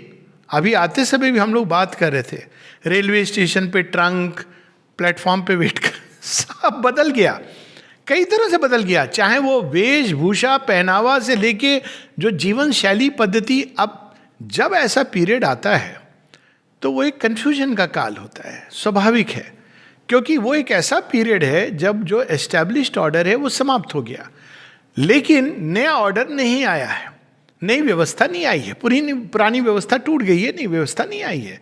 यही हम देखते हैं ना, जब भारतवर्ष को आज़ादी मिली उस समय इतना कन्फ्यूजन, केओस क्यों था? क्योंकि पुरानी व्यवस्था ब्रिटिश व्यवस्था थी, अब अच्छी बुरी, लेकिन अब लोग थे जो उसमें बड़ा एंजॉय कर रहे थे। यहाँ तक कि कौन एक ब्रिटिश अफसर के साथ कुर्सी पर बैठेगा उसके लिए चिट दी जाती थी। जो इंडियंस थे उनको चिट मिलती थी, आप आकर के हमारे साहब के सामने बैठ सकते हो। लोग बड़े खुश थे अगर उनको चिट मिल जाती थी कि देखो हम कितने बड़े। यही लोगों की जो सोच थी वो इस पराकाष्ठा पे थी कि अगर मुझे चिट मिल गई तो मैं बहुत बड़ा आदमी हूँ। और उन्होंने ऐसे बहुत प्रकार के टोने टोटके किए हुए थे कि आपको हम नाइटहुड की उपाधि देंगे, इससे भी लोग बड़े खुश हो जाए। सर कह दिया हमको ब्रिटिश राज्य ने, सोच की सीमा उन्होंने तय कर दी थी। लेकिन जब वो चले गए ब्रिटिश और नई व्यवस्था आई नहीं है, किसी को कुछ नहीं मालूम, तो हम देखते हैं कि वेस्टर्न फ्रंटियर पर अटैक होता है, इधर चीन गड़गड़ाने लगता है, सब जगह एक प्रकार से अशांति, अराजकता। तो वही चीज हम अभी देख रहे हैं कि क्योंकि ये युग संधि का अवसर है। इसमें 2 प्रकार की प्रतिक्रियाएं मनुष्य की होती हैं, या 3 प्रकार की होती हैं। एक होती है जो पास्ट से चिपके रहते हैं, कहते हैं हाय बीत गए वो दिन कौन से बचपन के दिन चले गए। ये कुछ लोग हैं जो, कुछ लोगों का जीवन ही इस प्रकार का होता है। इसीलिए कहते हैं बुढ़ापा किसको कहते हैं, जब आदमी केवल कहता है उस हमारे ज़माने में। जब इंसान ये कहने लगे हमारे ज़माने में, समझिए बुढ़ा हो गया है। 50 में भी अगर कह रहा है हमारे ज़माने में, बुढ़ा हो गया है। यंग कौन होता है? हमारा ज़माना तो आने वाला है। और बच्चा कौन होता है? जो हर चीज़ को वंडर से देखता है। अगर कोई 80 साल में भी वंडर और कुछ नए चीज़ की, माता जी के जीवन से अनेकों प्रेरणा, एक प्रेरणा तो ये मिलती है कि 91 वर्ष, 91 ईयर्स की एज में माता जी एक नया सिटी स्टार्ट कर रही हैं। कौन कर सकता है ये? दिस इज अपने आप में एक ऐसा फीट है जिसकी हम कल्पना नहीं कर सकते हैं। तो ये एक ऐसा अवसर है, एक प्रकार के लोग पास्ट से चिपके रहते हैं और वो टूट रहा है। टूट क्यों रहा है? भगवान ने तोड़ दिया है। और श्री अरविंद वंदे मातरम में एक कथा के रूप में इसको बताते हैं, क्योंकि वो तो देख चुके थे कि युग चेंज हो रहा है। 1909 में एक तमिल न्यूज़पेपर ने उनसे इंटरव्यू किया था कि आप क्या देख रहे हैं भविष्य की ओर, क्योंकि तब तक ये पता चल गया था लोगों को कि श्री अरविंद एक बहुत बड़े योगी हैं, कुछ लोग उनको अवतार मानते थे। तो पूछा कि आप क्या भविष्य की ओर देखते हैं? तो बस उन्होंने एक छोटा सा पैसेज दिया कि मैं देख रहा हूँ बहुत सारी उथल पुथल हो रही है, और उस उथल पुथल में रिवॉल्यूशनरी चेंजेस, ये ऐसी क्रांतियाँ होने वाली हैं, और इन क्रांतियों के बीच, इस उथल पुथल के बीच भारत मुक्त होगा, स्वतंत्र होगा। ना केवल स्वतंत्र होगा, आगे कहते हैं कि भारत के भाग्य का सूर्य जागेगा और भारतवर्ष को तो प्रकाश से आप्लावित करेगा ही, विश्व को, पूरी मनुष्यता को आप्लावित करेगा। ये 1909, जब हम कल्पना नहीं कर सकते थे। ये तो बाद में लिखा किसी ने कि जनगण मन अधिनायक जय हो, ये भारत भाग्य विधाता। विधाता ने तो लेखनी लिख दी थी कि भारत का सूर्य जागने वाला है, वो विधाता की लेखनी है। तो उस समय ये सारी उथल पुथल जो होती गई, उसमें सब टूट गया। तो जो लोग पीछे पकड़े रहते हैं तो उनका ये हाल होता है। जो दक्ष के यज्ञ में, श्री अरविंद वंदे मातरम में कहानी बताते हैं कि दक्ष के यज्ञ में चूंकि शिव का स्थान नहीं है, तो साक्षात स्वयं आद्य शक्ति माँ अपनी पुरानी देह को डाल देती हैं अग्नि में और स्वाहा हो जाता है। एक प्रकार का वो यज्ञ है। और जब वो पुरानी देह को डाल देती हैं उस यज्ञ में, तो शिव जी आते हैं और दक्ष प्रजापति का सिर काट देते हैं। शेष कहानी हमको मालूम है कि लोग कहते हैं नहीं नहीं, आपने तो ये तो जादू ही कर दिया, सारी व्यवस्था टूट गई, बच्चे अब उठ करके हमको प्रणाम भी नहीं करते हैं, माता पिता की कंप्लेंट। तो उस समय भी ऐसी अव्यवस्था, क्योंकि दक्ष प्रजापति कौन है? He is one of the person, Prajapati जो मैनेजमेंट करते हैं पूरे संसार का। तो वो जो रूल्स बनाते हैं, सारी सृष्टि चलती है उस प्रकार से। तो शिव जी ने कहा अच्छा लाओ कोई सिर ले आओ, मैं जोड़ देता हूँ। तो सिर ले आए बकरी का, जुड़ गया उल्टा।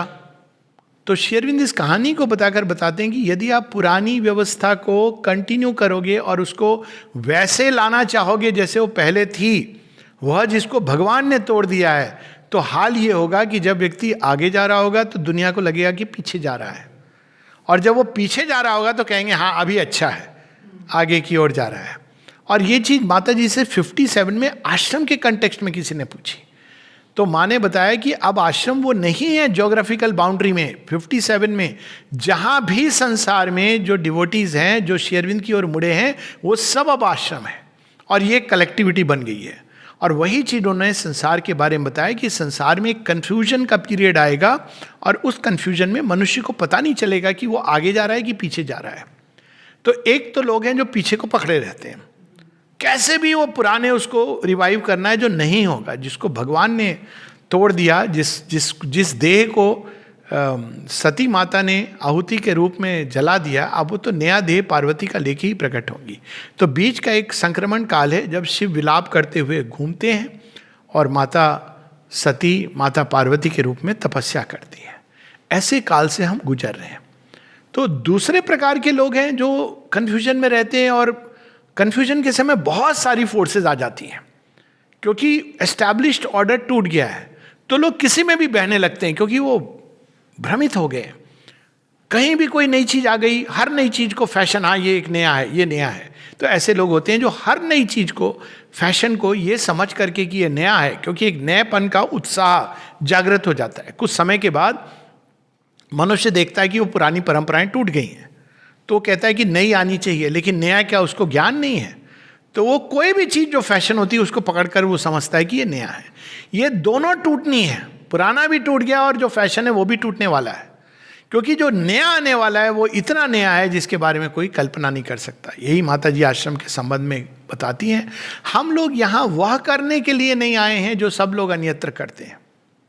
We are not here to do what others are doing. हम वह करने के लिए आए हैं जो लोग नहीं कर रहे, ना कर सकते हैं, क्योंकि उनको इसका अंदाजा भी नहीं है कि यह संभव है। हम यहाँ वह करने के लिए आए हैं, एक ऐसा नया जिसकी कल्पना भी नहीं कर सकता मनुष्य, वो संसार लेकर के आए। तो ये दो प्रकार की श्रेणी के लोग हैं, इनको हम किनारे कर दें। हम लोग के सामने, हमको अब सामने की ओर देखना है, और जब सामने की ओर देखते हैं तो बड़ी सुंदर एक कहानी है जिसको श्री अरविंद एक ऐसे में बताते हैं, कहानी के रूप में नहीं, एक वाक्य है उनका। The future is like a double faced sphinx which comes with a danger and a wager. Danger, भविष्य क्या है? स्फिंक्स की तरह। स्फिंक्स कौन है? सिंहिका है, एक ऐसा क्रीचर जिसका मुख एक युवती का है, देह लायन सिंह का है और उसके पंख हैं।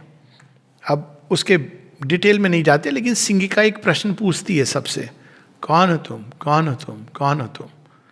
तुमने अगर सही उत्तर दे दिया तो सिंह का भविष्य का द्वार खोल देती है, और यदि तुमने कहा भयभीत हो गए मैं तो ये देह हूं, तो वो तोड़ डालती है, क्योंकि वो पुरानी आइडेंटिफिकेशन खत्म होने वाला है। तो ऐसा ही इस समय, और वो कहते हैं it comes with danger. Danger क्या है? अगर आपने गलत उत्तर दिया तो टूट जाओगे, काल की गति। ये इस समय वो रिस्पेक्ट नहीं करती कि आप कौन हो, आप कितने बड़े आदमी हो, कहाँ हो, कैसे हो, ये नहीं रिस्पेक्ट करती है। उस समय वो एक डेंजर का द्वार होता है सामने। आपने सही उत्तर दिया तो खुल जाए सिमसिम की तरह एक बड़ा सुंदर भविष्य खुलता है। वेजर, वेजर है जो आपको मिलता है, एक मेहनताना, एक आपकी कमाई का एक अच्छा कमाई जो मिलती है। और डेंजर वो आपको नष्ट कर सकता है। तो इस समय वही चीज हो रही है कि हमारे सामने भविष्य का द्वार खुल चुका है और मनुष्य वहां खड़ा होके देख रहा है, समझने की चेष्टा कर रहा है। प्रवेश करें कि नहीं करें तो डर रहा है। कुछ लोग कहते हैं वो भविष्य जो श्री अरविंद ने बताया इतना, ये तो कैसे हो सकता है? अब वहां द्वारपाल कौन बैठे हुए हैं? ये लास्ट आउटपोस्ट है फ्रंटियर ऑफ इग्नोरेंस। तो जो मृत्यु ने अपने जो सबसे भयानक दुर्दांत द्वारपाल है वहां बिठाए हुए हैं कि जाने मत दो किसी को इस द्वार से। तो द्वारपाल कौन है? Doubt, despair. डाउट क्या करता है? अरे वो कहा है उन्होंने, चले गए, क्या है ये सब? भविष्य थोड़ी कोई ये रूपांतरण वगैरह, इस कपोल कल्पित चीज में मत जाओ, पीछे देखो, go back, live your normal life. एक तो वो है, पुराना जीवन बड़ा अच्छा था, तो उसमें वापस कोई लौटा दे मेरे बीते हुए दिन, बस वो वापस चले जाते हैं लोग। अब बीते हुए दिन तो आएंगे नहीं, तो मतलब नेक्स्ट क्या होता है? डिस्पेयर। क्योंकि ना आप आगे बढ़ पा रहे हो, ना आप पीछे आप पकड़ोगे तो वो तो छूट गया है वो आपके हाथ से। तो फिर उस समय मनुष्य जब इस विभ्रांति से भरा होता है तो उसको क्या करना होता है? माता जी ने इसका बड़ा सुंदर एक वाक्य में है, blessed are those who take a leap towards the future. भाग्यशाली है, ब्लेस्ड है, बड़ी कृपा की बात है। कौन? जो भविष्य की ओर छलांग लगाते हैं और कोई रास्ता नहीं है। यदि हम बैठ के मन की भूमि पर अनुमान लगाते रहेंगे क्या होगा, होगा नहीं होगा, और पुराने जगत के आधार पर नया जगत, वो नहीं होगा। अरे कहाँ है फिजिकल इमॉर्टैलिटी? पहले चेतना बदलेगी तब आएगी।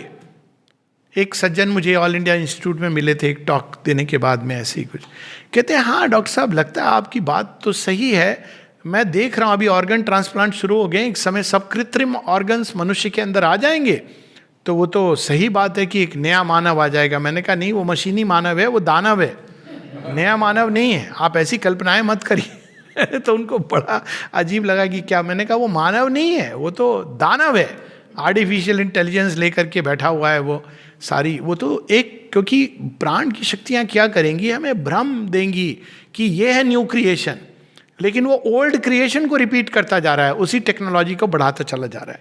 टेक्नोलॉजी आवश्यक है बाय द वे और बहुत ज़रूरी है आज के, लेकिन टेक्नोलॉजी न्यू क्रिएशन नहीं ला रही है। न्यू क्रिएशन कहाँ पर फॉर्म हो रहा है? हमारे अंदर। तो हमें क्या करना है? स्टेप 1, भविष्य की ओर ना केवल आशा से, उत्साह से, बल्कि श्रद्धा से देखना है, क्योंकि वही भगवान जो पीछे हैं वही भगवान आगे हैं। जिन्होंने यहाँ पर एक रूप तोड़ा है वही, अब इसको तो 1926 की जो घटना है 24 नवंबर की, उसको देखने के अलग अलग भिन्न रूप हैं। एक रूप ये है कि श्री कृष्ण, जो श्री कृष्ण हैं वही अब श्री अरविंद के रूप में आए। There is no two way. अब उसका अर्थ ही यही है, लेकिन अब हम उसी में अगर उलझे रहेंगे कि नहीं अब हमको वही करना है, श्री कृष्ण जन्माष्टमी सेलिब्रेट करना है, कर सकते हैं हम। माता जी से किसी ने पूछा था कि हमारा संबंध देवताओं के प्रति कैसा होना चाहिए, तो माँ कहती है जिनको जो करना चाहते हैं करें, those want to continue that life, but उनको पता होना चाहिए कि अति मानसिक जगत से इसका कोई लेना देना नहीं है। अति मानस जगत में देवताओं के प्रति ये ल्यूमिनस अंडरस्टैंडिंग, हम समझें कि वो कार्य करें, लेकिन वापस उसी देवताओं के जगत में जाना, पहले आश्रम में जाना, प्रणाम करना, फिर गणपति जी की लाइन में लग जाना या वाइस वर्सा, प्रथम पूज्य, ये भी है ना, Ganesh ji mothers child, yes all this is true. लेकिन जो नया जगत आ रहा है वो कहीं भिन्न है। वहां मनुष्य के अंदर जो दिव्यत्व है वो बनने वाला है, देव मानव नहीं, एक दिव्य मानव बनने वाला है। पूरी हमारी ऊर्जा उसमें लग जानी चाहिए। तो पहली चीज है कि हमको श्रद्धा के साथ देखना है। वो हमें श्रद्धा कब जरूरी होती है? जब हम नहीं देख पाते। जब देख पाते हैं तो ज्ञान है। और श्रद्धा की आंख से हम पहले देखते हैं, बाद में ज्ञान के चक्षु खोलते हैं। श्रद्धा ही ज्ञान के चक्षु को खोलती है। लेकिन यदि अश्रद्धा है, यदि शंकाएं हैं, भय, अभी हम लोगों ने देखा कोरोना काल के समय माता जी श्री अरविंद की कितनी क्लियर वाणी है इसके बारे में, क्या करना है क्या नहीं करना है। क्या करना है? क्वाइट्यूड। क्या नहीं करना है? भयभीत नहीं होना है। फिर हम उसी पुराने वैज्ञानिक कह रहे हैं, एक और मां श्री अरविंद कह रहे हैं, एक और वैज्ञानिक कह रहे हैं। ये मैं एक उदाहरण दे रहा हूं अमंग द बेस्ट, क्योंकि मैं ये मानता हूं कि ये भविष्य की ओर जो मार्ग श्री अरविंद दिखा रहे हैं वो इतना अभूतपूर्व है जिसकी कल्पना नहीं की है मनुष्य ने। फिर भी हमारे अंदर भय बैठा हुआ रहता है। कहने का मतलब ये नहीं कि गवर्नमेंट की गाइडलाइन फॉलो करनी है, फॉलो कीजिए, ये सबकी अपनी अपनी वो है, लेकिन भय से ग्रसित होना। तो ये हमें श्रद्धा का लीप ऑफ फेथ कि ओके दिस इज ट्रू। हो सकता है कि हमारा शरीर रिस्पॉन्ड करे ना करे, तमाम चीजें हो सकती हैं, लेकिन that's why it is called a leap of faith. ये श्रद्धा का एक छलांग है। दूसरी चीज क्या है? दूसरी चीज है कि पुराने को पकड़ के नहीं रहना है, लेकिन नई चीजों के लिए हमें जानने का प्रयास करना है कि वो क्या चीजें हैं। माँ एक जगह कहती है make of us the hero warriors. रोज ये किताब में लिखा है, पढ़ाया जाता है स्कूल में। Make of us the hero warriors we aspire to become. हम वीर योद्धा बने। कौन से वीर योद्धा? May we fight successfully the battle of the future, that is to be born against the past that seeks to endure. Past के विरुद्ध हमको युद्ध लड़ना है और भविष्य की ओर जाना है। और फिर कहती हैं so that the new things that are ready में मैनिफेस्ट। जो चीजें तैयार, माने सब तैयार कर दिया है, हमको क्या करना है? एक उनका यंत्र माध्यम बनना है। किस लेवल, किस तरह के यंत्र बन सकते हैं? 3 लेवल पर। पहला जो प्रारंभ में श्री अरविंद करते हैं 1900 से, माँ कहती है उनकी एक प्रार्थना है 1914-15 ऐसे होगी डेट एग्जैक्टली। माँ कहती है कि न्यू आइडिया फोर्सेस इस संसार में देव शक्तियों की तरह प्रकट होने लगी है। 1920 के पहले की चीज है। कहती है ये गॉड्स का एक्शन है। इसीलिए माँ ने जब आश्रम आई थी तो माँ ने 3 चीजें प्रारंभ की थी। उसमें एक था जो आईडी डी नोवेली, जो उनके पेरिस में एक मीटिंग थी, उसका नाम क्या दिया था माँ ने? The new idea. सेम चीज यहाँ पे उन्होंने प्रारंभ किया था, द न्यू आइडिया। दूसरा उन्होंने एक बिजनेस स्टोर शुरू किया था, सॉरेन ऑनेस्टी स्टोर, और सॉरेन था चलाते थे। और तीसरी चीज स्टार्ट की थी आर्या, जिसके माध्यम से तो एक नया आइडिया संसार में जन्म ले रहा है। वो आइडिया क्या है? उसको पकड़ना है। कैसे पकड़ेंगे? श्री अरविंद बताते हैं कि वो आइडिया कहाँ कहाँ डिक्लेयर होगा। कहते हैं कि साइकोलॉजी के फील्ड में आएगा, हेल्थ के फील्ड में बहुत जल्दी आएगा, और हेल्थ में बहुत जरूरी है आना। तो वो न्यू आइडिया क्या है? उसका अल्टीमेट रूप तो नर्सिंग होम में कम से कम लिख के लगा हुआ है, finally it is faith that cures. लिख, at least we read it every day whether we believe और नॉट, बट अल्टीमेटली वो नया आइडिया है कि नया आइडिया क्या है? मनुष्य के देह के अंदर वो शक्तियां और क्षमताएं हैं जो मनुष्य को रोग मुक्त कर सकती हैं। और यही चीज पिछले 50-60 साल में जो आधुनिक विज्ञान है कह रहा है कि ultimately all disorders can be traced back to immune problems. आपकी इम्यूनिटी की प्रॉब्लम है। वायरस को दोष मत दीजिए, आप लड़ नहीं पा रहे हो उससे। तो हमारे अंदर गति, उसको निरोधक, रोग निरोधक क्षमता कैसे डेवलप हो, वो भी माता जी ने बता दिया है कि उसमें एक साइकोलॉजिकल चीज होती है, एक फिजिकल चीज होती है। तो हेल्थ के फील्ड में वो नया आइडिया, हमको उसको रिसीव करना है और उसको अपने जीवन में प्रकट करना है। बहुत एजुकेशन के क्षेत्र में माँ ने ऑरोविल का जो स्कूल बना था, स्कूल का जो अंतिम स्कूल है उसका नाम लास्ट, माँ ने नाम लिखा था द लास्ट स्कूल। शिक्षा क्लासरूम में नहीं दी जाएगी जब तक हम इस बात को नहीं समझेंगे कि शिक्षा जीवन से जुड़ी होती है। यही चीज पुराने समय में गुरुकुल में ये होता था। अब जीवन से जुड़ी शिक्षा क्या है? एक उदाहरण, जस्ट क्योंकि समय का अभाव है, इंस्टेड ऑफ टीचिंग फिजिक्स में आप स्टोन को बता रहे हैं, केमिस्ट्री में कुछ बता रहे हैं, बायोलॉजी में एक पत्थर उठा लीजिए। पत्थर के अंदर फिजिक्स है, पत्थर के अंदर केमिस्ट्री भी है, पत्थर के अंदर बायोलॉजी भी है, पत्थर के अंदर हिस्ट्री भी है, पत्थर के अंदर ज्योग्राफी भी है, पत्थर के अंदर स्पिरिचुअलिटी भी है। वही पत्थर को आप भगवान बना के पूछ सकते हो। उसी पत्थर से जीवन कैसे निकलता है, जब इस प्रश्न को आप उठाएंगे तो आप देखेंगे कि अरे इसके अंदर स्पिरिचुअलिटी भी है, आर्ट भी है, आप उसको शेप कर सकते हो, आप उससे संगीत निकाल सकते हो। तो बायोलॉजी भी है, हिस्ट्री भी है। वो पत्थर कितने लोगों ने हैंडल किया, क्या उसकी छाप पत्थर पे रहती है? एक पत्थर से आप पूरे विश्व का ज्ञान दे सकते हैं। इसीलिए जिन लोगों ने ब्रह्म को जाना वो क्या कहते हैं, यस्मिन विज्ञाति विज्ञाति सर्वम। उसको जान लेने से हम सब जान सकते हैं। शिक्षा ये होनी चाहिए अभी भी। लेकिन हमारा physics, chemistry, biology, history, geography, अलग अलग सब्जेक्ट, माता जी कितनी बार इस चीज को उनके कन्वर्सेशन है जिसमें बता दी this not the way to teach it, पर वही चीज चलती जाती है। और तीसरी चीज जो लेनी है हमको कि ये सत्य का युग है। माइंड क्या करता है, सत्य के साथ खेलता है, ढकता है, छुपाता है, ट्विस्ट करता है, बड़े अच्छे अच्छे मास्क पहनाता है, सुंदर सुंदर। सत्य माइंड की भूमि पर नहीं है। या तो माइंड की भूमि के ऊपर उठो, लेकिन उसके लिए भी असल चाबी चाहिए, या फिर हृदय की गहराई में जाओ। There is the truth. सारी कृत्रिमता नष्ट होने वाली है। कृत्रिमता का जगत चला गया। बच्चा आपको प्रणाम करेगा लेकिन पीछे बोलेगा बहुत बेकार है ये टीचर, आदमी मुझे पसंद नहीं है। वो युग चला गया, कृत्रिमता थी। अब बच्चा आपको मुंह पर बोलेगा आई डोंट लाइक यू। आप हैंडल करिए, आपकी समस्या है, बच्चे की नहीं है। यू हैव टू हैंडल, क्योंकि ये सत्य का जगत है। तो वो ओल्ड मेथड इज गॉन। अब एक नई चीज आ रही है विज्ञान के क्षेत्र में। न्यू आइडियाज क्या है? The unity of substance, oneness of forces. अभी हम इससे बहुत दूर हैं, समय का अभाव है, तो ये सारी चीजें मैं केवल टच कर रहा हूं। History as a march of civilisations rising and falling towards a great event. History केवल वो, अभी कुछ दिन पहले लोग बता रहे थे कि श्री अरविंद पर कुछ करने की सोच रहे हैं, फिल्म बनाने की। तो कहाँ से प्रारंभ होती? ब्रिटिश राज। नो, श्री अरविंद ने पूरे मनुष्य का, जब से आदि मानव है तब से अब तक। और अगर केवल हम भारत की बात करें तो भारत में कब से शुरू हुआ था? मायावाद से भारत का विघटन शुरू हुआ था।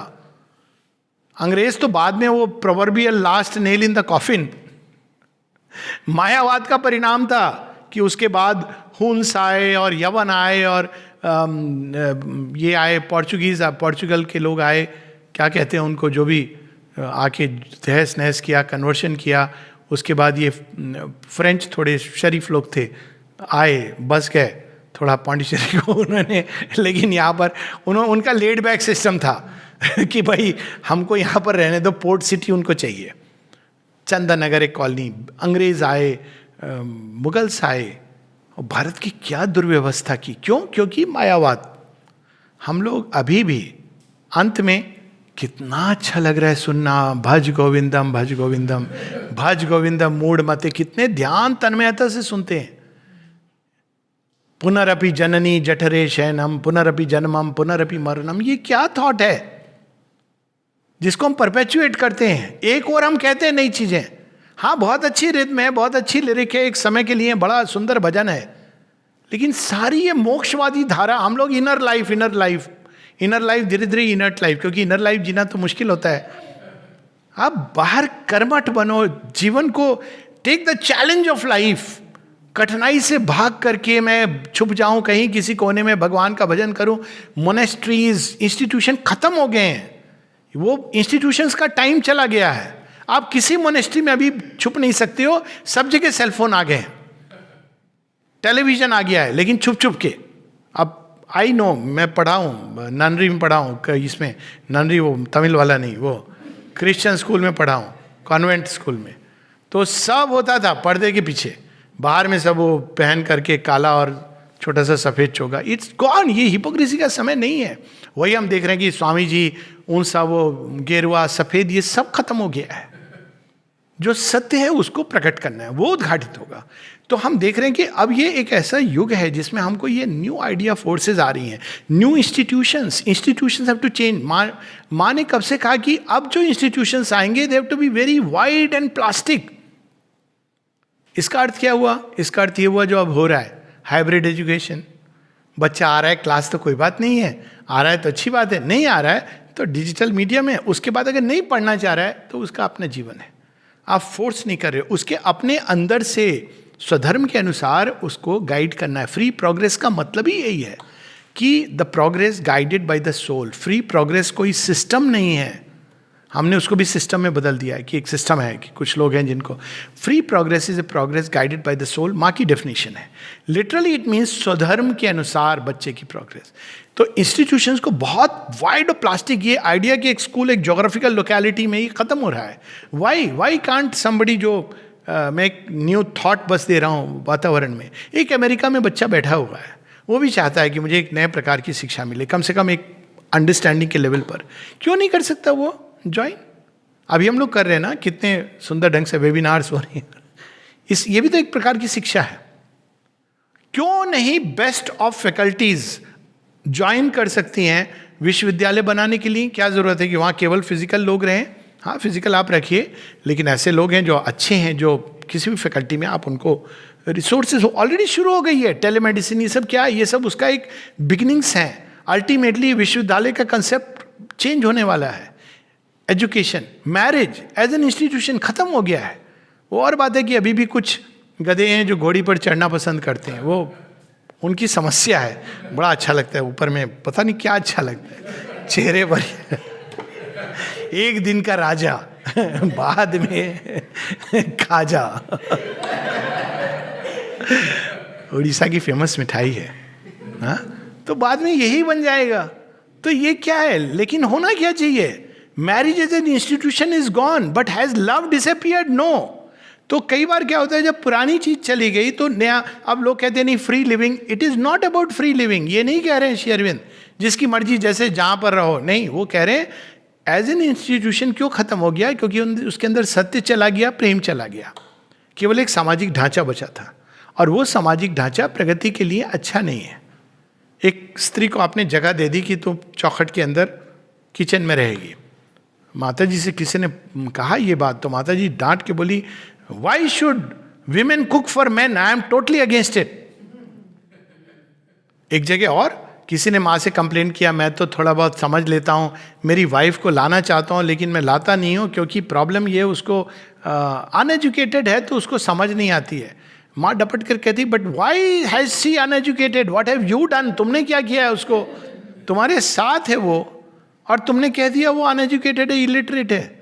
आप देखिए पुराने जगत के जितने लोग आते हैं, आश्रम आते हैं, अकेले आते हैं, ओल्ड वर्ल्ड, आप ज़्यादातर देखेंगे, उनसे पूछो कि आपकी वाइफ का है? नहीं, वो घर में है, बच्चों को संभाल रही है। इज दिस अ वे? और हम न्यू वर्ल्ड की बात कर रहे हैं। क्यों उल्टा नहीं होता? वाइफ शुड ट्रैवल, आप बच्चों को संभालिए। आ रही है तो इंस्टीट्यूशंस में वाइडनेस और प्लास्टिसिटी ये आनी ही है, और हम उसको कितने दिन भी टाले नहीं टाल सकते। जितने भी इंस्टीट्यूशंस हैं, तो ये तो हो गया रिलीजियस इंस्टीट्यूशंस खत्म हो रहे हैं। क्यों खत्म हो रहे हैं? अब ये चीज़ कहाँ शुरू हुई थी? यूरोप में तो एकदम स्पष्ट रूप से चर्चेज वगैरह बंद हो गए, इसलिए कन्वर्शन के लिए लोग इंडिया आने लगे। बाकायदे तो डॉक्यूमेंटेड है। हम लोग तो सोए हुए हैं, पर पोप ने रियलाइज़ किया यूरोप की भूमि में, इसलिए वहाँ सोशलिस्टिक थॉट, कम्युनिज्म आया, क्योंकि लोगों ने रियलाइज़ किया कि ये तो एक फ्रॉड चीज़ है इंस्टीट्यूशंस। तो अब उन्होंने क्या किया कि भाई देखो, भारत में सब बड़े आराम से मान जाते हैं, कुछ भी बोलो उनको, 4 आना दे दो मान जाएंगे, बिलीफ कन्वर्ट हो जाएंगे। उनको खुद नहीं पता कि उनके स्क्रिप्चर्स में क्या है, वो बस इतना, उनको बस ये बताओ तुम्हारे बहुत सारे भगवान हैं, तुम कंफ्यूज लोग हो। हमारे एक भगवान है, एक किताब है, साथ में पैसे दे दो, नौकरी दे दो, दुबई में या कहीं वेस्टर्न, वो बड़े आराम से मान जाएंगे। तो ये कन्वर्शन क्यों शुरू हुए? इस कारण शुरू हुए क्योंकि वहाँ पे नहीं, वो खत्म हो गए। यहाँ भी नहीं चलेगा। आप रिलीजियस इंस्टीट्यूशंस का समय समाप्त हो गया है। क्यों? क्योंकि भगवान कह रहा है कितने दिन मुझे मंदिर में बंद करके रखोगे? थोड़ा अपने अंदर भी ढूंढ लो, असली मंदिर तो यहाँ पर है। तो ये एक ऐसा समय जब हमको अंदर जाना है और ढूंढना है उस सत्य को जो किताब में उसका संकेत है। पढ़नी चाहिए हमको, क्योंकि हमको पता चलता है जब हम पढ़ते हैं कि एक सुपरामेंटल विजन, तो हमको बड़ा आनंद आता है कि वो एक नया जगत आने वाला है। लेकिन अगर हम उस पर सेमिनार्स रख रहे हैं केवल ये समझने के लिए कि सुपर माइंड को डिफाइन करो, तो हम उस पर्पस को ख़त्म कर दे रहे हैं। श्री अरविंद ये नहीं चाहते हैं कि, उन्होंने इसलिए इस विजन को नहीं हमारे सामने प्रस्तुत किया कि हम उस पर सेमिनार्स करें। इसलिए कि हम बच्चों को बताएं, अबोध अज्ञान में बालकों को, कि देख मैंने तेरे लिए एक बहुत सुंदर चीज, इतना भी काफी है कि एक सुंदर और सत्य से भरी हुई चीज हम नहीं भी समझे। माता जी कहती हैं अगर जिसको फेथ है ही विल बी रिडीम्ड। माँ बताती हैं कि एक महाविनाश की वेला भी आएगी जिसमें अधिकांश मनुष्यता समाप्त हो जाएगी, और बचेंगे कौन? माँ कहती हैं जिनको केवल फेथ है कि एक नया जगत आने वाला है, रिडीम्ड बाय फेथ। तो ये जरूरत नहीं है कि अरे हम कैसे समझेंगे, इतना काफ़ी है कि हम श्री अरविंद की इस बात से आश्वस्त हो जाएं, एक नया जगत आने वाला है। उसके बाद हमको क्या करना है? अपने ही अंदर जाना है और माँ से कहना है, माँ मुझे नहीं मालूम है। विनम्रता से ज्ञान का प्रारंभ होता है। माँ नहीं, मैं नहीं जानता हूँ, अब लॉर्ड ने लिखा है super mind, I don't know mother. तो माँ हमें क्या बोलेंगी? अच्छा तू पहला स्टेप तो ले ले, अपने सोल को तो पा ले, फाइंड योर साइकिक बीइंग। हाँ माँ ये ठीक है, सब कुछ उन्होंने बता दिया है। जब हम इस द्वार पे जाते हैं तब वो नया जगत खुलता है। नया जगत मन की उथल पुथल से नहीं खुलता है। नया जगत बाहर चीज़ों को देखकर भ्रांति में पड़ने के लिए कि अरे नया जगत, लेकिन कोरोना क्यों आ गया? कोरोना नए जगत की ओर ले जाने वाला कदम है। युद्ध माँ से किसी ने पूछा कि थर्ड वर्ल्ड वॉर ना हो जाए, तो माँ ने कहा कि you should know that the supreme wisdom is looking to it that everything will be used as a passage to the new world. दोनों तरीकों से, एक तरफ नया जगत आकर्षित करेगा, लेकिन जो लोग पुरानी जगत से चिपके हैं तो कोई कोड़ा मारने वाला भी पीछे होना चाहिए ना। घोड़ा जब जाता है तो आपने देखा होगा दो तरह से जाता है। सामने उसको प्रलोभन दिया जाता है कुछ लोग घास रख देते हैं या कुछ ऐसा, तो वो उसको देख के भागता रहता है आगे। बांध देते हैं उसके, पुराने समय के घोड़े वो बांध देते थे गले में, एक घास था, वो देखता था, उसको पता नहीं कहाँ है, खा नहीं सकता, लेकिन वो भागता जाता उसके लिए। और दूसरा, वो नहीं भागेगा तो पीछे से वो जो तांगे वाला है वो विप कर रहा है। तो ये दोनों तरह से मनुष्य आगे बढ़ रहा है। ये हमारा चुनाव है कि हम विप्लैश से आगे बढ़ेंगे या हम श्रद्धा के साथ नए जगत का आवाहन करेंगे और उसमें प्रवेश करेंगे। तो ये भविष्य की चुनौती को फेस करने का एक ही तरीका, ये मार्ग पथरीला है, संकरा है, फिसलन है, इसमें कई जगहों पर हम लोग उलझ सकते हैं, गिर सकते हैं, लेकिन एक उपाय है जो सबसे सुंदर है, और वो माता जी बताती हैं, श्री अरविंद बताते हैं क्या करना है। For winding through hell turns the heavenward path, for daring through hell a prayer upon only were safe who kept God in their hearts, a prayer upon their lips and the great name। क्या करना है हमको? प्रविशी नगर कीजे सब काजा, हृदय राखी कौशलपुर राजा। Keep the divine in the heart. अब लगेगा कि ये क्या बात हो गई, यही बात हो गई दूसरी बात नहीं हुई। ये मेंटल एनालिसिस की चीज नहीं है। Keep the divine in the heart. दूसरा क्या करना है? प्रेयर। क्या प्रेयर करनी है? वो समय चला गया जब हम प्रे करते थे कि मेरे घर वाले, मेरे बच्चों, मेरे इनको देखभाल करना प्रभु। अब प्रेयर कैसी होनी चाहिए? सर्वे भवन्तु सुखिना सर्वे सन्तु निरामया, मे ऑल बी फ्री। माता जी ने प्रेयर करना सिखाया है, वैसी प्रेयर होनी चाहिए सारे विश्व के लिए, कल्याण के लिए, अपने लिए भी, लेकिन किस लिए? ट्रांजिएंट चीज़ों के लिए नहीं। Prayer for light, for truth, for cutting the bonds of ignorance, for more and more true love, for harmony, for piece, ये प्रार्थना है। और तीसरी चीज कहते हैं द ग्रेट नेम। नहीं कुछ दिख रहा, जब कुछ नहीं दिख रहा उस समय क्या करना होता है? माँ मैं अंधा हूं, आपका प्रकाश सर्वत्र है, आप सब देख सकती हो। श्री अरविंद का एक बड़ा सुंदर वाक्य है जिससे हम समाप्त करेंगे। कहते हैं कि रात्रि अंधकार ये एक भ्रांति है, हमारी दृष्टि की सीमा है। दृष्टि खुल जाए तो there is nothing else but light. हमारी चेतना की सीमा के परे और चेतना की सीमा के नीचे there is nothing but light. और वो जो परम प्रकाश है, परम शक्ति है, जिससे सारे नक्षत्र ब्रह्मांड आए, वो है जगन माता। तो जब हम उनका नाम लेते हैं, एक सीमित केवल पर्सनैलिटी, एक सीमित जगह के रूप में नहीं, वो तो उन्होंने देह एज्यूम किया ताकि नाम रूप से हमारे लिए ईजी हो जाता है कनेक्ट करना। तो बस यही मार्ग है माँ माँ माँ माँ। हम नहीं जान पाते। माँ ने ये उपाय दिया है कि जब कन्फ्यूजन होगा तब क्या करना है, only the divine, only the divine, only the divine, all the rest is phantasmagoria. और साथ में क्या करना है, प्रगति की चाह, प्रगति की चाह, प्रगति की चाह, थर्स्ट फॉर प्रोग्रेस। और तीसरी चीज क्या करनी है, do not cling, do not cling, do not cling. और किसको बोलती क्लिंग? क्लिंग में हम समझते हैं कि हमारे जो साथ हैं उनको छोड़ देना, तो बड़ा आसान है क्योंकि साथ वाले लोग तो बुझा होते हैं। छोड़ना किसको होता है? माँ कहती हैं do not cling to your fixed ideas, opinions. नया जगत ऐसे आएगा वैसे आएगा, do not cling, not to cling. किसी भी चीज से पकड़ करके नहीं, चीजें आएंगी जाएंगी, जाने दो। थर्स्ट फॉर प्रोग्रेस, अनंत प्रगति की चाह। और तीसरा, a prayer upon his lips and the great name माँ माँ माँ माँ माँ। नमस्ते।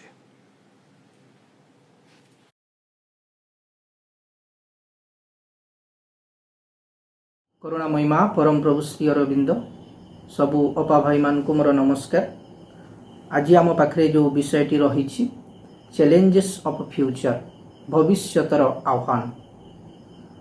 वास्तव में आम समस्ते भविष्यत विषय रे चिंता करूथाउ।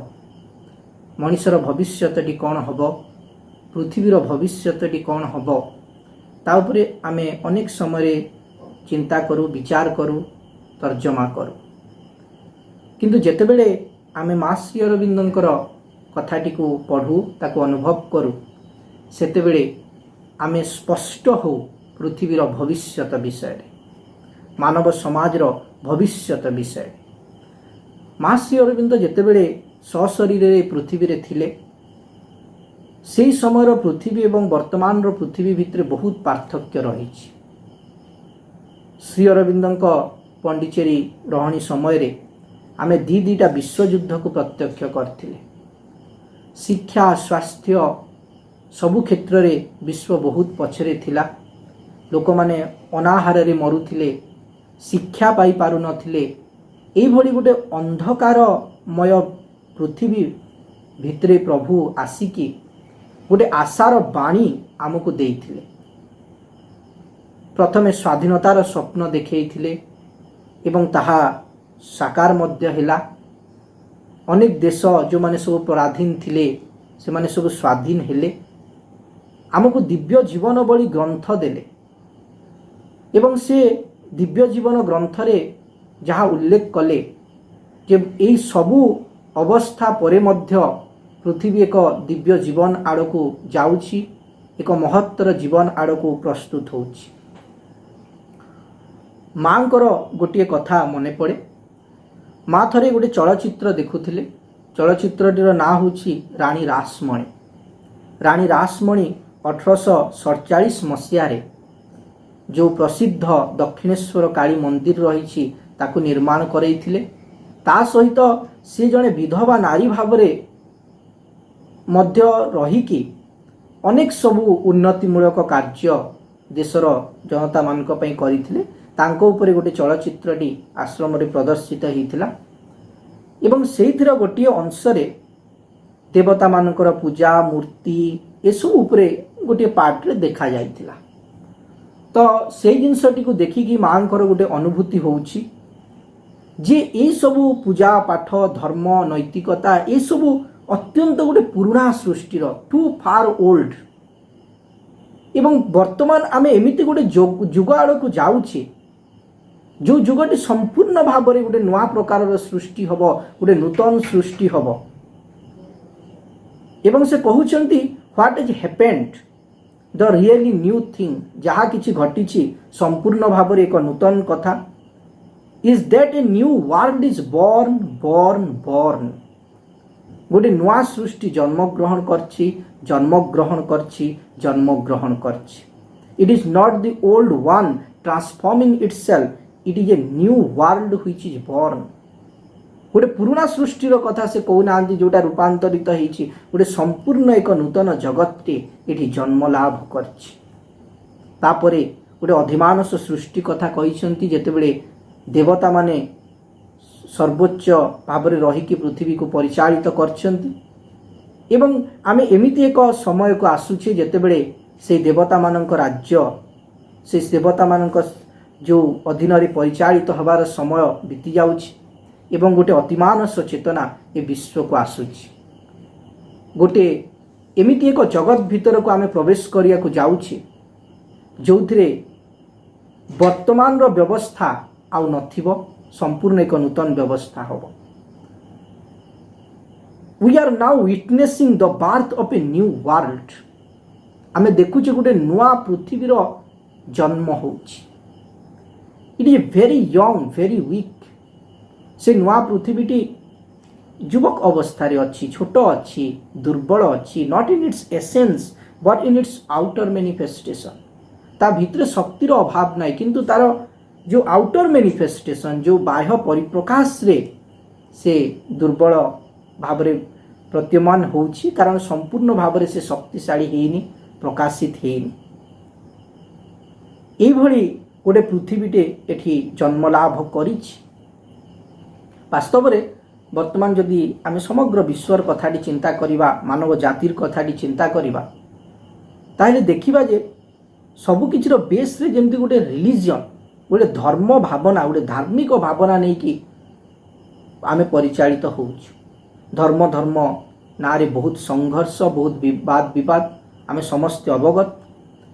କିନ୍ତୁ ସେ ନୂଆ ସୃଷ୍ଟିଟି ଏମିତି ହେବ ଯେ ସେଇ ଯେଉଁ ସୁପ୍ରାମେଣ୍ଟାଲ ୱାର୍ଲଡରେ there will be no religion, ସେଠି କୌଣସି ଆଉ ଧର୍ମ ରହିବ ନାହିଁ। ତେଣୁ ଗୋଟେ ଆମୂଳଚୂଳ ପରିବର୍ତ୍ତନ ହେବାକୁ ଯାଉଛି। ଏବଂ ଯଦି ପୃଥିବୀର ଭବିଷ୍ୟତଟି ଏତେ ବିଶାଳ, ଏତେ ମହତ୍ତର, ନିଶ୍ଚିତ ଭାବରେ ତା ପାଇଁ ଚ୍ୟାଲେଞ୍ଜେସ୍ ମଧ୍ୟ ସେଇଭଳି ଆସିବ। ତେଣୁ ମା ଏଠି ଆହ୍ୱାନ ଦେଉଛନ୍ତି, there are people who love adventure, ଯେଉଁମାନେ ଦୁଃସାହସିକ ଜୀବନଯାତ୍ରାକୁ ଭଲ ପାଉଛନ୍ତି। ମୁଁ ସେଇମାନଙ୍କୁ ଆହ୍ୱାନ କରୁଛି, it is this I call and I tell them this, I invite you to the great adventure. ଗୋଟେ ମହାନ ଦୁଃସାହସିକ ଜୀବନଯାତ୍ରାକୁ ମୁଁ ସେଇମାନଙ୍କୁ ଡାକୁଛି ଯେଉଁମାନେ ସେଇଭଳି ଦୁଃସାହସିକ ଜୀବନଯାତ୍ରାକୁ ଭଲ ପାଆନ୍ତି, ଯେଉଁମାନେ ନୂଆ କିଛି କରିବାକୁ ଚାହାନ୍ତି, ସେଇମାନଙ୍କୁ ମୁଁ ଡାକୁଛି। ଏମିତି ଏକ ମହତ୍ତର ଜଗତ ବିଷୟରେ ମା ଏଠି ଆମକୁ ସୂଚନା ଦେଉଛନ୍ତି। ଶ୍ରୀ ଅରବିନ୍ଦ ତାଙ୍କର ସାବିତ୍ରୀ ମହାକାବ୍ୟରେ କହିଲେ, ଅଲ୍ ଦେନ୍ ସେଲ୍ ଚେଞ୍ଜ, ଏ ମ୍ୟାଜିକ୍ ଅର୍ଡର କମ୍। ଯାହା କିଛି ଏଠି ବିଶ୍ୱରେ ଚାଲୁଛି, ଅଲ୍ ଦେନ୍ ସେଲ୍ ଚେଞ୍ଜ, ସବୁକିଛି ପରିବର୍ତ୍ତିତ ହେଇଯିବ। ଏ ମ୍ୟାଜିକ୍ ଅର୍ଡର କମ୍, ଏକ ଯାଦୁମୟ ସୁବ୍ୟବସ୍ଥା ଆସିବ। Overtopping this mechanical universe, ଏ ଯେଉଁ ଯନ୍ତ୍ରବତ୍ ବିଶ୍ୱ ଉପରେ ସେ ଯାଦୁମୟ ସୁବ୍ୟବସ୍ଥାଟି ପରିବ୍ୟାପ୍ତ ହୋଇ ରହିବ। ସବୁକିଛି ପରିବର୍ତ୍ତିତ ହେବାକୁ ଯାଉଛି। ଏ ମାଇଟିୟର ରେସ୍ ସେଲ୍ ଇନହେବିଟ୍ ଦ ମୋର୍ଟାଲ୍ସ ୱାର୍ଲଡ, ଏକ ବଳିଷ୍ଠତର ଜାତି ଏହି ନଶ୍ୱର ଜଗତର ଅଧିବାସୀ ହେବେ। ଆମ ଭଳି ଦୁର୍ବଳ, ଆମ ଭଳି ମରଣଶୀଳ, ରୋଗ ଜରା ବ୍ୟାଧିଗ୍ରସ୍ତ ଏକ ମଣିଷ ସମାଜର କଥା କହୁନାହାନ୍ତି, ଏକ ବଳିଷ୍ଠତର ଜାତି ଏ ବିଶ୍ୱକୁ ଆସିବେ। On nature's luminous tops, on the spirit's ground, the superhuman shall reign as king of life. ପ୍ରକୃତିର ଯେଉଁ ଜ୍ୟୋତିର୍ମୟ ଶିଖରାବଳୀରେ ଆତ୍ମାଙ୍କ କ୍ଷେତ୍ରରେ ଅତିମାନବ ଜୀବନର ରାଜା ରୂପେ ଶାସନ କରିବ। ପ୍ରାୟତଃ ପୃଥିବୀକୁ ସ୍ୱର୍ଗର ସହଧର୍ମୀ ତଥା ସମତୁଳ କରିବ। Make earth's almost the mate and fear of heaven and lead towards God and truth men's ignorant heart. ବର୍ତ୍ତମାନ ଆମ ହୃଦୟ ଭିତରେ ଅଜ୍ଞାନତା ଭରିକିରି ରହିଛି। ସେ ଅଜ୍ଞାନମୟ ହୃଦୟକୁ ଟୁୱାର୍ଡସ୍ ଗଡ୍, ଭଗବାନଙ୍କ ଆଡ଼କୁ ସେ ନେଇକି ଯିବ। ଟୁୱାର୍ଡସ୍ ଟ୍ରୁଥ୍, ସତ୍ୟ ଆଡ଼କୁ ସେ ନେଇକି ଯିବ। And lift towards god head his mortality, এই ଯେଉଁ ନଶ୍ୱର ସତ୍ତାକୁ ଭାଗବତ ସତ୍ତା ଅଭିମୁଖେ ଉତ୍ତୋଳିତ କରିବ। ଆଉ ଗୋଟେ ଜାଗାରେ ପୁଣି ପ୍ରଭୁ କହିଲେ, nature shall live to manifest secret God, ପ୍ରକୃତି ଏଠି ବଞ୍ଚିବ ଯେଉଁ ଗୁପ୍ତ ଭଗବାନଙ୍କୁ ଅଭିବ୍ୟକ୍ତ କରିବା ପାଇଁ। The spirit shall take up the human play, ଏହି ମାନବ ଲୀଳାକୁ ଚିନ୍ମୟ ପୁରୁଷ ତାର ଭାରଟିକୁ ଗ୍ରହଣ କରିନେବେ। This earthly life become the life divine এবং এই পার্থিব জীবনটি দিব্য জীবନରେ রূপান্তরিত ହେବ। ତେଣୁ ଯଦି ଭବିଷ୍ୟତଟି ଏତେ ଉଜ୍ଜଳ, ଏତେ ବିଶାଳ, ଏତେ ମହତ୍ତର, ତାହେଲେ ନିଶ୍ଚିତ ଭାବରେ ରାସ୍ତାଟି ମଧ୍ୟ କଠିନ ହିଁ ହେଇଥିବ। ନାନା ପ୍ରକାରର ସଂଘର୍ଷ ଭିତରେ ଦେଇକରି ଯିବାକୁ ପଡ଼ିବ। ବର୍ତ୍ତମାନ ପୃଥିବୀର ଅବସ୍ଥା କିଭଳି, କେଉଁଭଳି ସମୟରେ ଆମେ ରହିଛେ, ତାକୁ ପ୍ରଭୁ ତାଙ୍କରି ଭାଷାରେ ଗୋଟେ ଜାଗାରେ ବର୍ଣ୍ଣନା କରୁଛନ୍ତି। କହିଲେ we are in an age, ଆମେ ଏମିତି ଏକ ସମୟ ଭିତରେ ରହିଛେ full of the throes of travel, when all forms of thought and activity that have in themselves any strong power of utility or any secret virtue of persistence are being subjected to a supreme test। ଯେମିତି ଗୋଟେ ଗର୍ଭ ଯନ୍ତ୍ରଣା, ସମଗ୍ର ପୃଥିବୀ ଯେମିତି ଗୋଟେ ବିରାଟ ବଡ଼ ଗର୍ଭ ଯନ୍ତ୍ରଣା ଭିତରେ ଦେଇକରି ସେ ଯାଉଛି। ସବୁକିଛି ଚିନ୍ତା, ସବୁକିଛି କର୍ମ, ଯାହା ଭିତରେ କିଛି ସମ୍ଭାବନା ଅଛି, ସେଇମାନଙ୍କୁ ଗୋଟେ ଚରମ ପରୀକ୍ଷାର ସମ୍ମୁଖୀନ ହେବାକୁ ପଡ଼ିଛି, ଗୋଟେ ସୁପ୍ରିମ ଟେଷ୍ଟ ଦେବାକୁ ପଡ଼ିବ। କ'ଣ ପାଇଁ? And given their opportunity of ରିବାର୍ଥ, ଆଉ ଥରେ ସେମାନେ ନବଜନ୍ମ ଗ୍ରହଣ କରିବେ। ଯୋଗ ମାନେ ହେଉଛି ଗୋଟେ ନୂଆ ଜନ୍ମ, ଗୋଟେ ନବଜନ୍ମ। ତେଣୁ ସେମାନେ ଯେମିତି ସେଇ ନବଜନ୍ମକୁ ପ୍ରାପ୍ତ କରିବେ, ସେଥିପାଇଁ ତାଙ୍କୁ ଗୋଟେ ସୁଯୋଗ ଦିଆହେଉଛି, ଗୋଟେ ଚରମ ପରୀକ୍ଷା ଭିତରେ ଦେଇକି। The world today presents the aspect of a huge cauldron of Medea. Greek ଫିଲୋସଫିରେ ବର୍ଣ୍ଣିତ ଗୋଟେ ବିରାଟ ବଡ଼ କଢ଼େଇ, ଯେଉଁ କଢ଼େଇଟି ତିଆରି ହେଇଛି ସମଗ୍ର ପୃଥିବୀକୁ ସେଠି ସେ କଢ଼େଇ ଭାବରେ ବର୍ଣ୍ଣନା କରୁଛନ୍ତି। ଏ ପୃଥିବୀଟା ଯେମିତି ଗୋଟେ ବିରାଟ କଢ଼େଇ ଭଳି ହେଇଛି, ଯେଉଁଥିରେ ସବୁକିଛି ଜିନିଷକୁ ନିକ୍ଷେପ କରାହେଉଛି। shredded into pieces, experimented on, combined and recombined, either to perish and provide the scattered materials of new forms or to emerge rejuvenated and changed for a fresh storm of existence। rejuvenated, ଗୋଟେ ନବ ଜୀବନ ତାଙ୍କ ଭିତରେ ସଞ୍ଚାର ହେବ। ସବୁକିଛି ଜିନିଷକୁ ନିକ୍ଷେପ କରାହେଉଛି, ସବୁକିଛି ଜିନିଷକୁ ଏକ୍ସପେରିମେଣ୍ଟ କରାହେଉଛି। ଏକ୍ସପେରିମେଣ୍ଟେଡ୍ ଅନ୍, କମ୍ବାଇଣ୍ଡ, ରିକମ୍ବାଇଣ୍ଡ, ସଂଯୋଜିତ କରାହେଉଛି, ପୁନଃ ସଂଯୋଜିତ କରାହେଉଛି। ଏଇ ଯେଉଁ ଲେଖାରୁ ଆମେ ଅନୁଭବ କରିପାରୁଥିବା କେତେ ବିରାଟ ବଡ଼ ଗୋଟେ କାର୍ଯ୍ୟଟେ ଏ ପୃଥିବୀ ଭିତରେ ବର୍ତ୍ତମାନ ଚାଲିଛି। ତେଣୁ ଆମେ ଦେଖିପାରୁଛେ ନାନା ପ୍ରକାର ଚ୍ୟାଲେଞ୍ଜେସ୍ ବିଶ୍ୱକୁ ଆସୁଛି। କିଏ କିଏ ତାକୁ କେଉଁଭଳି ଦୃଷ୍ଟିରେ ଦେଖୁଥାନ୍ତୁ ନା କାହିଁକି, କିନ୍ତୁ ଆମକୁ ଦେଖିବାକୁ ପଡ଼ିବ ଯେ ସେ ନବଜୀବନ, ଯେଉଁ ଦିବ୍ୟ ଜୀବନ ପାଇଁ ଯେଉଁ ପ୍ରସ୍ତୁତି ଚାଲିଛି ବିଶ୍ୱର, ଯେଉଁ ଗର୍ଭ ଯନ୍ତ୍ରଣା ଭିତରେ ଦେଇକରି ବିଶ୍ୱ ଗତି କରୁଛି, ତାର ହିଁ ଏସବୁ ପରିଣାମ ଗୁଡ଼ିକ ଆମକୁ ବେଳେବେଳେ ଦେଖାଯାଉଛି। ଏବଂ ଏଇଭଳି ସମସ୍ୟା ଭିତରେ ଦେଇକରି ଯାଇକି ଦିନେ ଆମେ ସର୍ବୋଚ୍ଚ ଶିଖରରେ ପହଞ୍ଚିବା। ତେଣୁ କଥା ଉଠୁଛି ଯେ ଆମେ କେମିତି ନିଜକୁ ପ୍ରସ୍ତୁତ କରିବା, କେଉଁ ଜିନିଷଟି ନିହାତି ଆବଶ୍ୟକ, କ'ଣ ଆମକୁ କରିବାକୁ ପଡ଼ିବ ଏଇ ଭବିଷ୍ୟତର ପୃଥିବୀ ପାଇଁ ନିଜକୁ ପ୍ରସ୍ତୁତ କରିବା ପାଇଁ। ପ୍ରଥମ କଥା ଯେ ଗୋଟେ ଧାର୍ମିକ ମନୋଭାବ ଭିତରୁ ଆମକୁ ବାହାରିବାକୁ ପଡ଼ିବ। ବହୁତ ଦିନ ଆମେ ଧର୍ମ ଭିତରେ, ନୈତିକତା ଭିତରେ, ସଂକୀର୍ଣ୍ଣତା ଭିତରେ ରହିକି ଆସିଛେ। ଏବେ ଗୋଟେ ଆଧ୍ୟାତ୍ମିକତା କ'ଣ ସେ କଥାଟିକୁ ଆମକୁ ବୁଝିବାକୁ ପଡ଼ିବ।